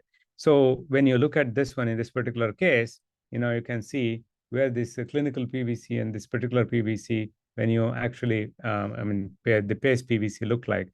And when you position your catheter, that is where you are actually basically looking at it. RAO projection, this is actually kind of wrong labeling. This is the LAO projection, and this is the RAO projection. And you can clearly see where it seems to hinge in that particular area. It may be slightly, it may appear like it is the cusp itself of the mitral valve goes a little bit more posterior, because the mitral valve is a little bit more posterior structure. But what you're actually pointing out anatomically is that anterior portion of where this inserts into that location. If the QRS gets really wide, then you are not in that area. You are actually getting into the much more into the summit area. So I think when he showed, I think that Venkat, Venkat, just can you, a wonderful slide, can you go back? Now in this LAO view, you curled around the catheter and reached beautifully what you showed us between the left and the non-coronary sinus, and the AML is the AMC, aortomitral continuity. Now in this same view, as I would understand, just a centimeter higher and to the right will be the summit, right? Correct. So the main difference, you are absolutely right. You're right on money. I think the main thing what we actually need to point out in this, as you could see in that previous ECG, the P wave is relatively narrow. That means the initial intrinsic arc deflection is rather brisk. That is giving us idea what you are dealing with. A classical description of what we talk about the AMC area is a much more an endocardial type of a PVC, where it is accessible in that region. Summit is the one which actually makes all the difference when you actually look at the intrinsic arc deflection can be much more slurred, and that's why I think the coronary sinus mapping becomes crucial. I think we have something which is probably hopefully coming out a paper between Nitish and myself. We're actually looking at in this area particularly with multipolar catheter mapping. That's when actually things gets a little bit more challenging and difficult when you're actually mapping in that particular area. Venkat, I have another confusion over here. I'm sorry, but I would like to clarify. It's just the RAO view that you've shown, the non-coronary sinus will be the posterior one, and the right will be the anterior, and the right and the left will overlap. So if you are saying this is the aortomitral continuity, then it has it is very, very remote from the non-coronary sinus. Yeah. Whereas the continuity should be between NCS, LCS, and the AML. So NCS is nowhere in the picture here in the RAO view. Correct. The classical description is not the NCS, actually. Left coronary cusp and the mitral, anterior mitral leaflets. Anterior structure anterior structure of the left coronary cusp and the mitral anterior mitral leaflet. Non-coronary cusp, we are completely dealing with lot more to do with the interatrial septum. Most of the times, it's very rare that there are PVCs which are ablated from the non-coronary cusp. You are seeing mostly atrial signals from the interatrial septum. Very rarely, there are some descriptions of some of the PVCs, but they're very rare. But most of the time, sorry to interrupt. I absolutely agree. But if you go to your previous beautiful pathology slide, the wonderful specimen, yeah. See, it's the non and the left are joining the AML, and that's the AMC, right? Yes. Beautifully, you have shown the AMC. You're right in anatomical perspective. From the electrophysiological perspective, that's what exactly I was trying to come. This is the left coronary cusp, as you can see, anterior structure, and you have the muscular portion of this one, in front of the anterior mitral leaflet. That's where these insertion happens, because this is basically relatively fibrous structures. There's not much going on in this real continuity portion, what you are seeing from either the non-coronary cusp area or the much more the cusp. Okay. Now I get it. So what you're saying is that although that whole sheet is a continuity, most of it has nothing to is electrically inert. What is electrically active will be effectively between the left coronary sinus and the AML. That is correct. That is correct. Perfect. And moreover, Venkat, this is a opened up LVOT area. It's a sliced up area. So this is the area of AMC is nowhere near to the NCC, even though it appears in this picture. But this is slit open and spread, right? Yeah, basically, I think what Ash is trying to say is when you talk about aortomitral continuity, it's a mitral valve we are describing. It's the same sheet of structure, basically, but there is no muscular connection. And you both are right. What we are actually dealing is the talk about these presystolic fibers. I think Mulpuru described with Sam years ago, looking at the presystolic potential that actually inserts into this muscular bundle, what you are seeing in the anterior, that portion of it. And that's where you actually start seeing these PVCs. Same thing is true even for very anterior portion of the left coronary cusp as well. So that can also do the same thing. That is one of the reasons I think we try to attempt sometimes, some of the summit, hoping to see the muscular portion is you're actually engaging when you are actually ablating from the left coronary cusp. Yeah, proceed with your further slides, please. Okay. So I guess, this is the patient. Let me see. Oh, this is once again another article actually talking about the connection of where we think in terms of mapping these structures, particular structures anatomically, looking at from cardocranial location. And this is and it goes into the other criteria to look into this AVL-AVR ratio. That's why I was kind of insisting on looking at the AVL and the AVR in that particular case. What we saw was much more deeper compared to the AVL. So that was the thing which was kind of making me think, I think we were dealing with a little bit different than what we actually thought about the AM continuity location. I have a different case actually that actually shows a little bit more clearly what we are talking about. So that actually is I don't know how much time you have, but I think I can certainly show that. Let me stop. So Venkat, you know what? Let's go with the next case. Focus on let's focus on the AMC part of it, and that's not about more. See, what is your approach for the AMC QR in V1 PVC? What is your approach, please? Yeah. Basically, when you talk about AMC continuity, aortomitral continuity PVCs, I like to, if I can get a sound map, I'll try to get a sound map. I tend to use Cardo because of that reason. I can actually describe the Cardo sound map and look at the cusps as well as the LV area. The other thing you could do is if you have the capability of putting a pigtail in the aorta and get a root angiogram. That will be helpful. And I think some of the X-ray systems you can actually overlay them.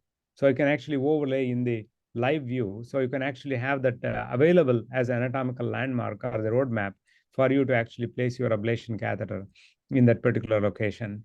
And one of the things I think earlier Nitish described is if you do have a catheter like a NOGA catheter, which is a 1 millimeter the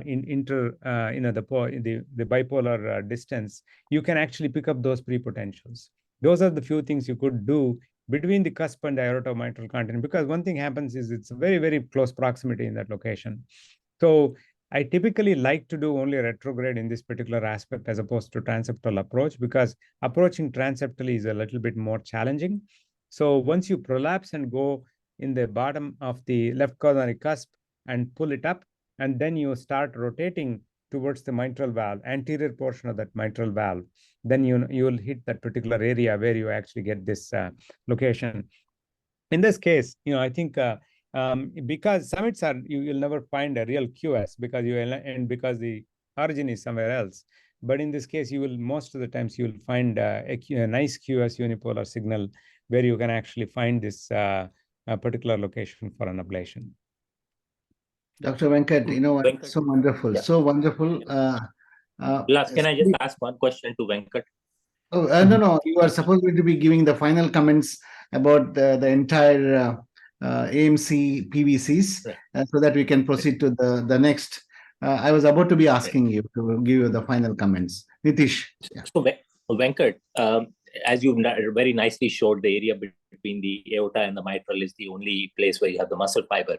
I've also noticed, and I might be wrong, but sometimes you have these septal, like the PVC that presenter was showing, it looked like posterior septal RVOT. And then sometimes you burn and then it suddenly changes and lead one becomes negative. So it is exiting from the septum across to the other side. Is some part of the AMC also septal, which means the LV septum abutting the posterior septal of the RVOT?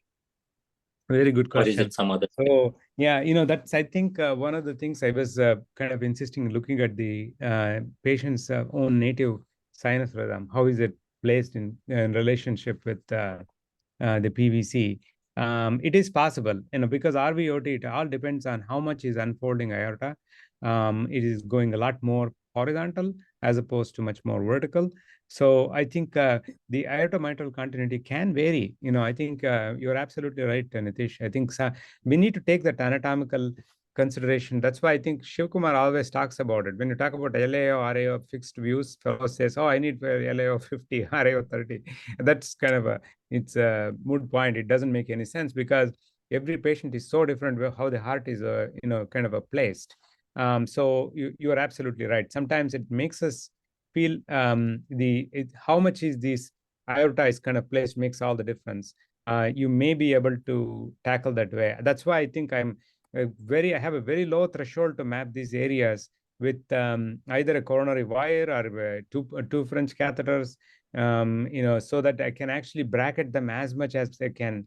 So because we are seeing pure aortomitral continuity, I think you're lucky you're seeing them. I'm seeing less of them and seeing more of the summit PVCs much more commonly.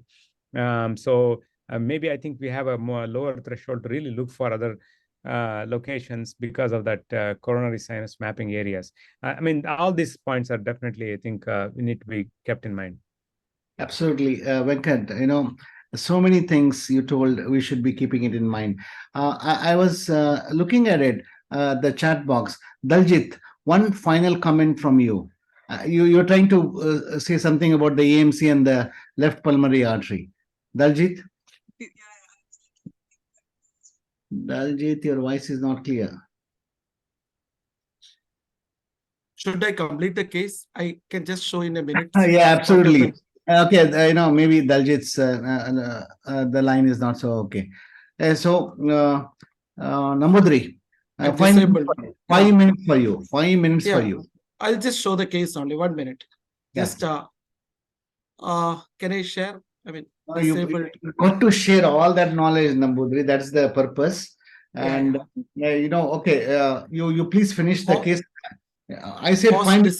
Take more also, no problem. We Host have disabled participant screen.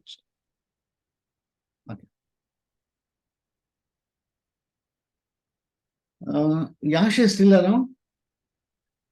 Dr. Very Yash? much enjoying the academic feast.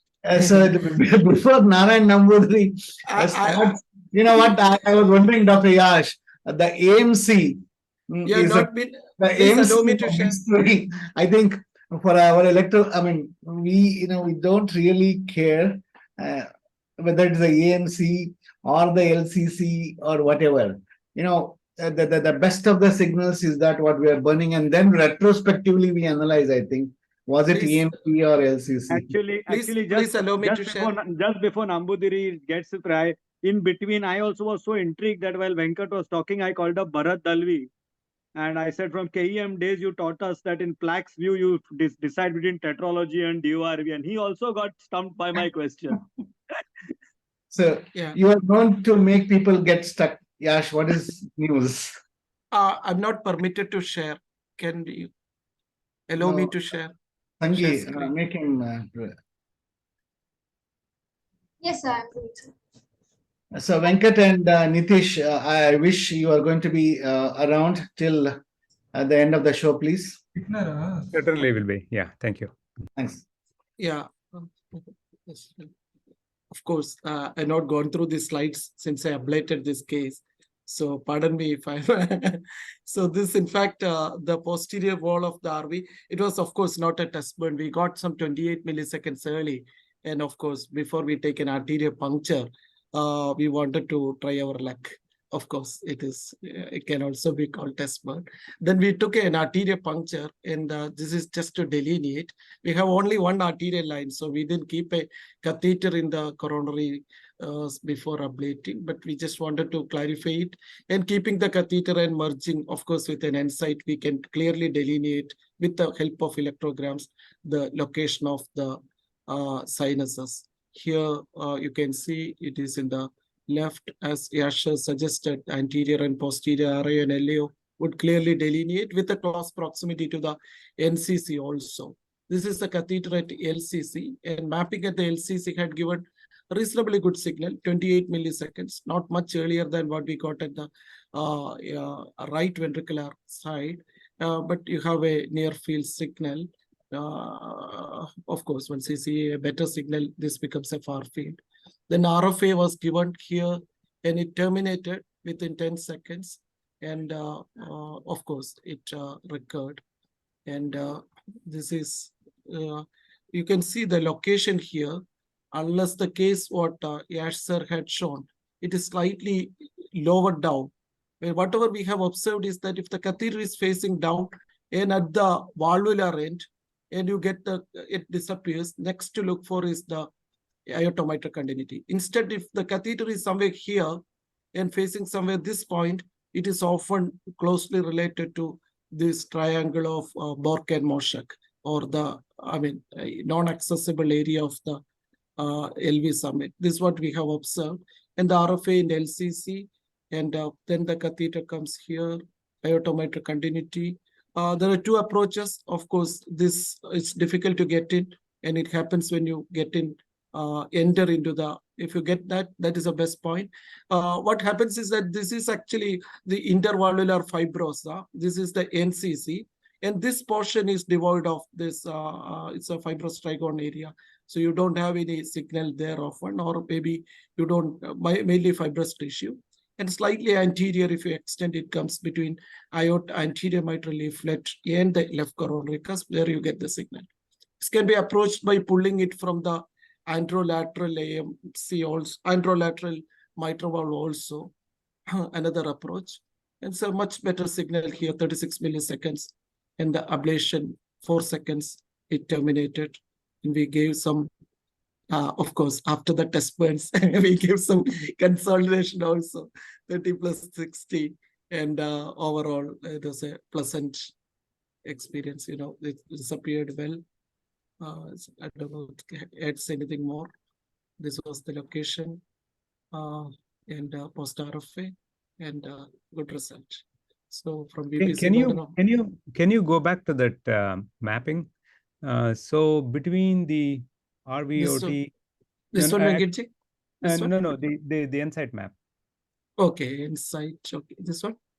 Yeah. So the Insight map, you have what you're seeing is the RVOTs in the It's far away. anterior portion, and then it's crossing, and you are more towards the septum. Is that correct? If I'm not Right. mistaken. Yeah. Posterior septal Yeah. region. I think we Posterior. ablated first also posterior septal location. Yeah. I mean, that's where you got the earliest activation. Yeah. That's in Do the. you, I mean, the only reason I'm asking this question is when I looked at the PVC morphology, it was not classical of AMC. Here, it doesn't look like a classical of AMC. In fact, because AVR is so negative, AVL is less negative, and then you have, although the transition is quite early, it's septal location, it could be, and then you don't have that QR configuration at all. That made me think, the first thing it came to my mind, if since RVOT area was relatively still early, it was not as early, didn't do anything when you did the ablation, is a retropulmonary branch of the coronary sinus. When you ablated in that more septal location, that's what I started to think. Okay, maybe I think you're lucky that you were able to catch it. I think we may be dealing with actually the retropulmonary branch of the coronary sinus, which has been described very well, and we have had several of those. That can look not too much different, but there may be some, depends upon how, because it is so endocardial location, that's why you're seeing a brisk. Otherwise, if it's in mid-myocardial, they would have seen a less brisk location. With this tall R wave in the inferior leads and an R dash, we thought it most likely left coronary. Of course, everybody's experience is also same, because when you don't get in RVOT and you deal with an outflow tract, most often you get in the summit of the left coronary sinus. Everybody knows that. And beyond that, this electrograph, of course, to map and discuss retrospectively. Narayan and Venkat, don't you think the ECG is just the guide, and the ablation site could be just the vantage point, and the origin could be actually somewhere else? Do you agree with me? No, I mean, all points are well said. The only reason I'm just thinking, I'm comparing with his native QRS. And but it's the ECG is just a suggestive of the origin of the arrhythmia.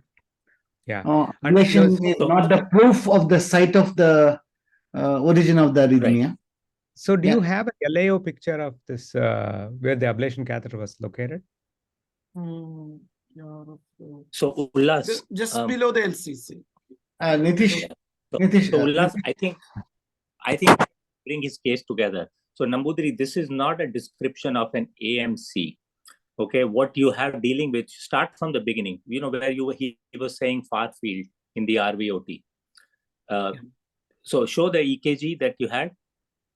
This one, the first one. The base is the 12 lead EKG that you had from the beginning, right?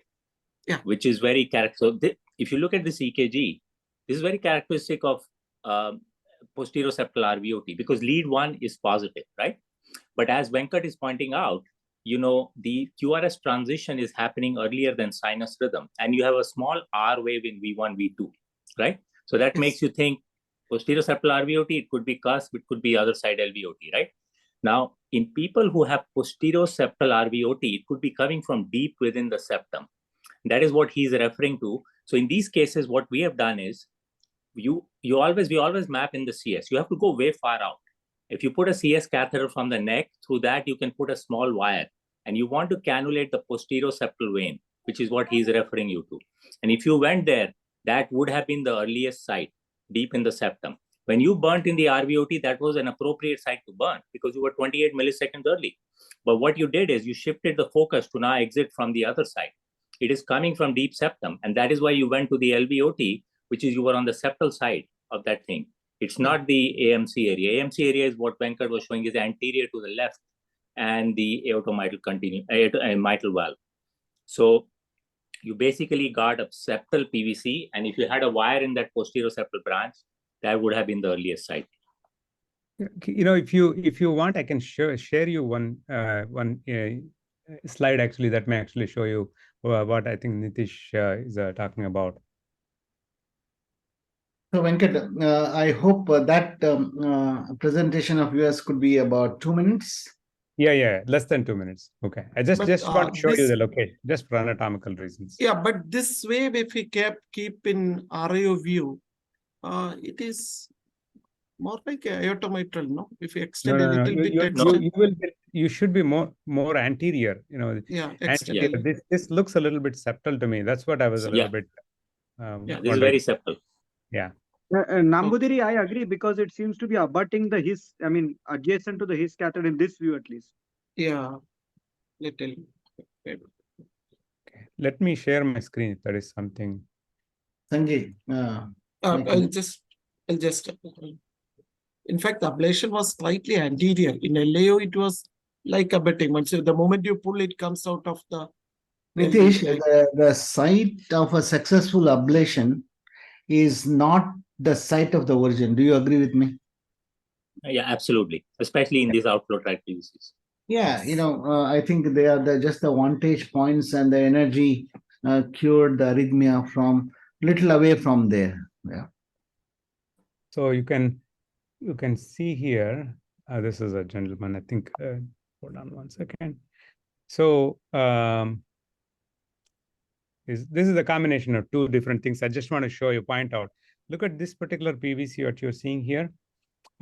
This is the native QRS, and this is the PVC. The transition is, in this case, is maybe the V2, V3, there is an R coming on, high to low. This is a little bit slightly different. So when this is the pacing from the RV side, kind of looks similar. I mean, I'll get back to that LV side. This is an example of the McAlpine we are talking about. So what we are actually talking on the right side, you can see this diagram. The coronary sinus, there is a retropulmonary branch going behind the and connecting to the basically the small cardiac vein. So this particular branch, it can go anteriorly into the conus branch, or it could be the retropulmonary branch. So this retropulmonary branch is what we talked about earlier. So there is a paper which was actually also published from the Japanese group.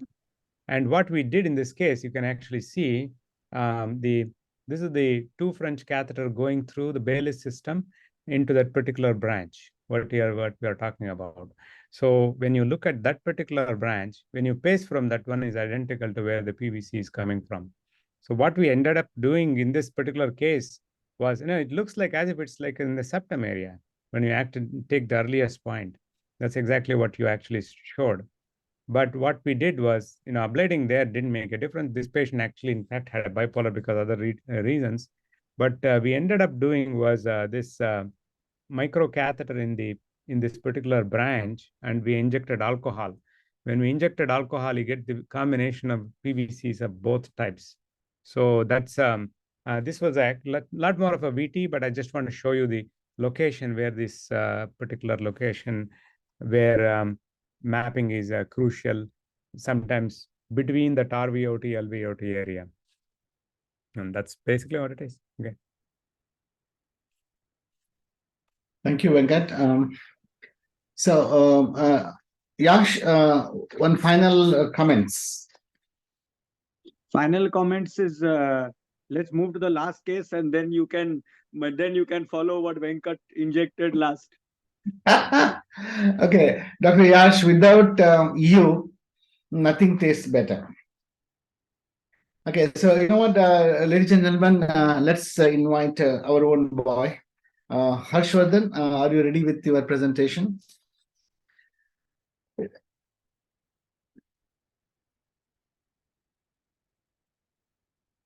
And Nitish and Venkat, I hope Nitish and Venkat, please stay back, please. Certainly. Yeah. Hello, sir. Harsha, very well heard. Please go ahead. Good evening to everybody. Thank you for giving me this opportunity to present here. Thank you, Dr. Ullas, sir, for the kind opportunity. So this is about a mysterious AV block. A 64 years old female who's a known case of hypothyroid for 30 years on treatment and hypertension for past 2 years came to ER with complaints of giddiness and dyspnea for the past 2 hours. Her initial blood investigations were normal and the ECG showed rhythm of the ECG is irregular with grouping of impulse. The atrial rate is around 62 and the ventricular rate is around 48. As you can see in this ECG, the first initial impulse is conducted normally, and the second impulse is conducted with an aberrancy with a slight PR delay, and the third impulse is totally blocked, and there is no QRS complex following the first impulse. So this could be explained with the help of a ladder diagram that as I have explained this with the ladder diagram, that SA node is first impulse is conducted properly, and the second impulse there is an aberrancy, there is an LBBB, left bundle is blocked, and the third impulse is totally blocked at the level of AV node or DCs. So on another instance, in the same patient, you can see the cycle repeats itself. The impulse is conducted normally, then there is an AV delay with an aberrancy, and the third impulse is totally blocked. But 2 to 3 cycles later, you can see there is a continuous AV node is continuously conducting with an LBBB pattern.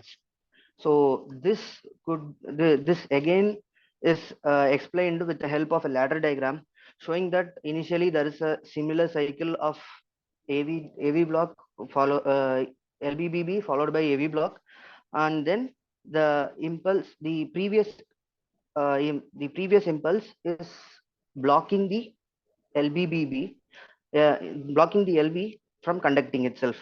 So this process is called as linking. Linking is a functional antegrade block which is due to concealed retrograde transeptal conduction. That means the previous impulse is conducted through the right bundle branch into the LBBB, which is slowly conducting, creating a functional block for the next antegrade conduction. So we considered this as a high degree AV block, and then we just went with the DDDR pacemaker. Patient was totally asymptomatic and discharged in the stable clinical condition.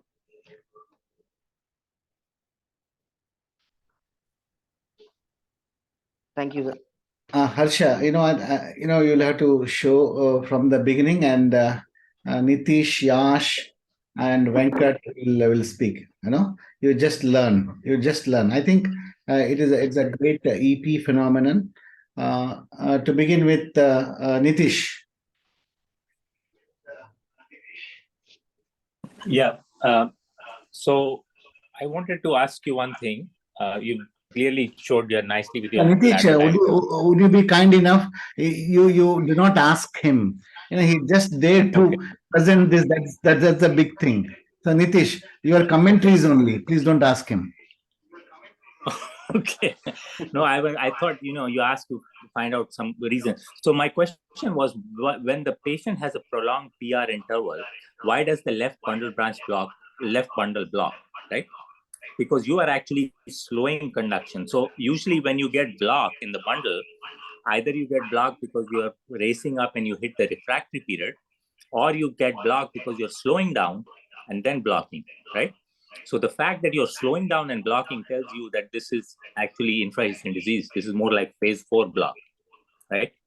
And the left bundle has disease because when the PR interval is coming longer, it should actually allow good conduction if the conduction was good.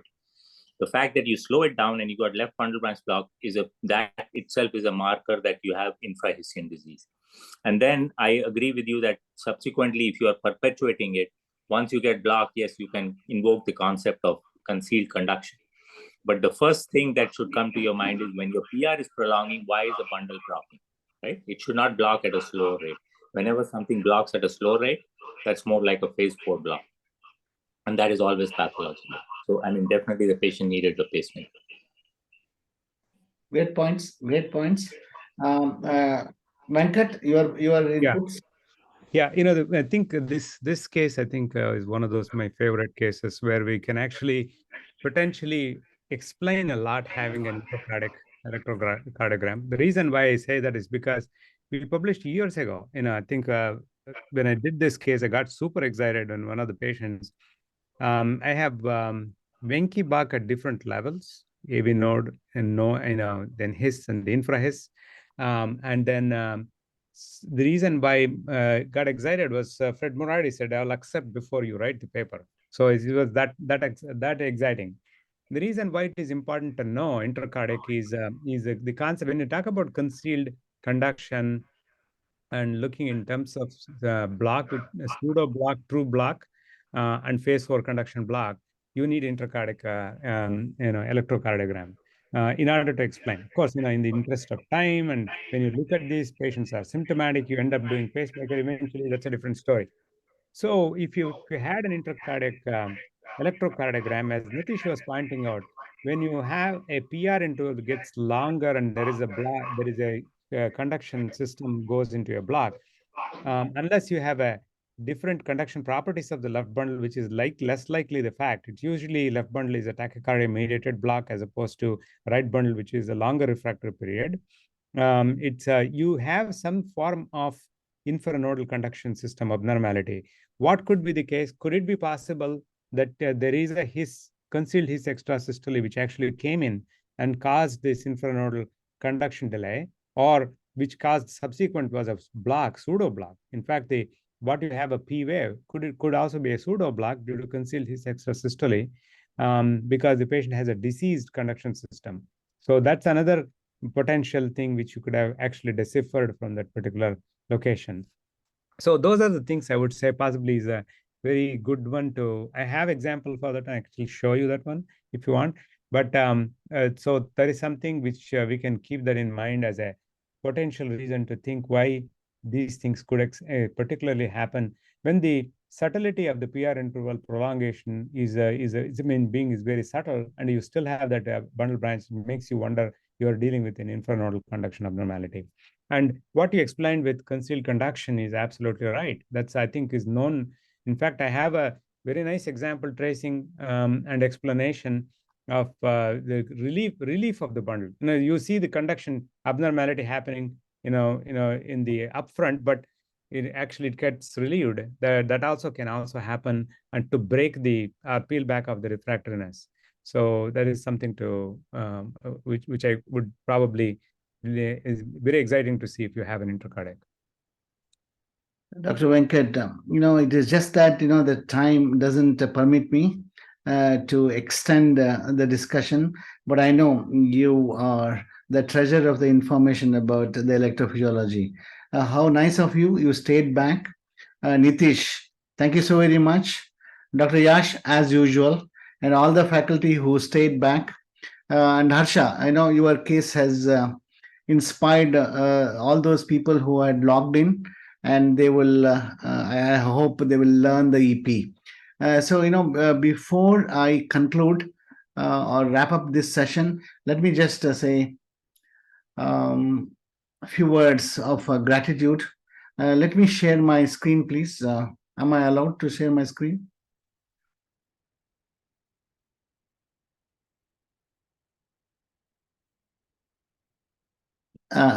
Sangi, my screen is seen, Sangi? Yes, sir. All right. Dr. Yash, Dr. Venkat, Dr. Nitish, and all the faculty. Daljit must be around. Let me express my gratitude and thankfulness. We are wrapping up the third session of the EP Fellow Summit, and I think there are many more miles to go. It is just that our wish is to give a global platform for the budding electrophysiologists to showcase their skills and the expertise, and to have the master's views about the various electrophysiological concepts, so that the young EP fellows, cardiology fellows, are inspired and are incited, and then they make the electrophysiology as their professional career. It all started way back in 2021, the first edition, and it is growing. For example, in 2021, we just had about 10 presenters, and 10 faculty. Nitish was there, Yash was there, Venkat was there, Ashish Nabar, and some more, Kartikeya Bhargava, etc. And then second edition, it became bigger. There were more presenters. Of course, the third edition was I think, the biggest so far. We have had 20 presenters and as many faculty from the India and across the globe. So I remain grateful to all the presenters and the faculty, and we'll take it forward. It is just that we want cardiology fellows to be inspired to get into the EP stream, at least to have the interest in the EP, and the dream is to get even the pediatric cardiologists to get interested into the EP. So this all was happened because of this great guy, Bharat, our cardiac technologist, who made it happen. And my right hand, my left hand, my everything, Dr. Anbarasan, and these beautiful girls. 2 more are absent here, but they also helped. So they made it possible. And I remain grateful to all of them. And of course, in India too. Before I would conclude, the next year we'll be meeting up same time in the month of September. Thank you very much. Ullas, Yeah. before you went, do you know that we defeated Pakistan in hockey something like 8-1 today? So you know what, the exciting times ahead. I'm looking forward to picking up that World Cup, sir. Yeah. So with this note, thank you very much, all the participants, all the presenters, and of course, I remain grateful to the faculty for encouraging this program. Thank you very much. Thank you. Thank you so much.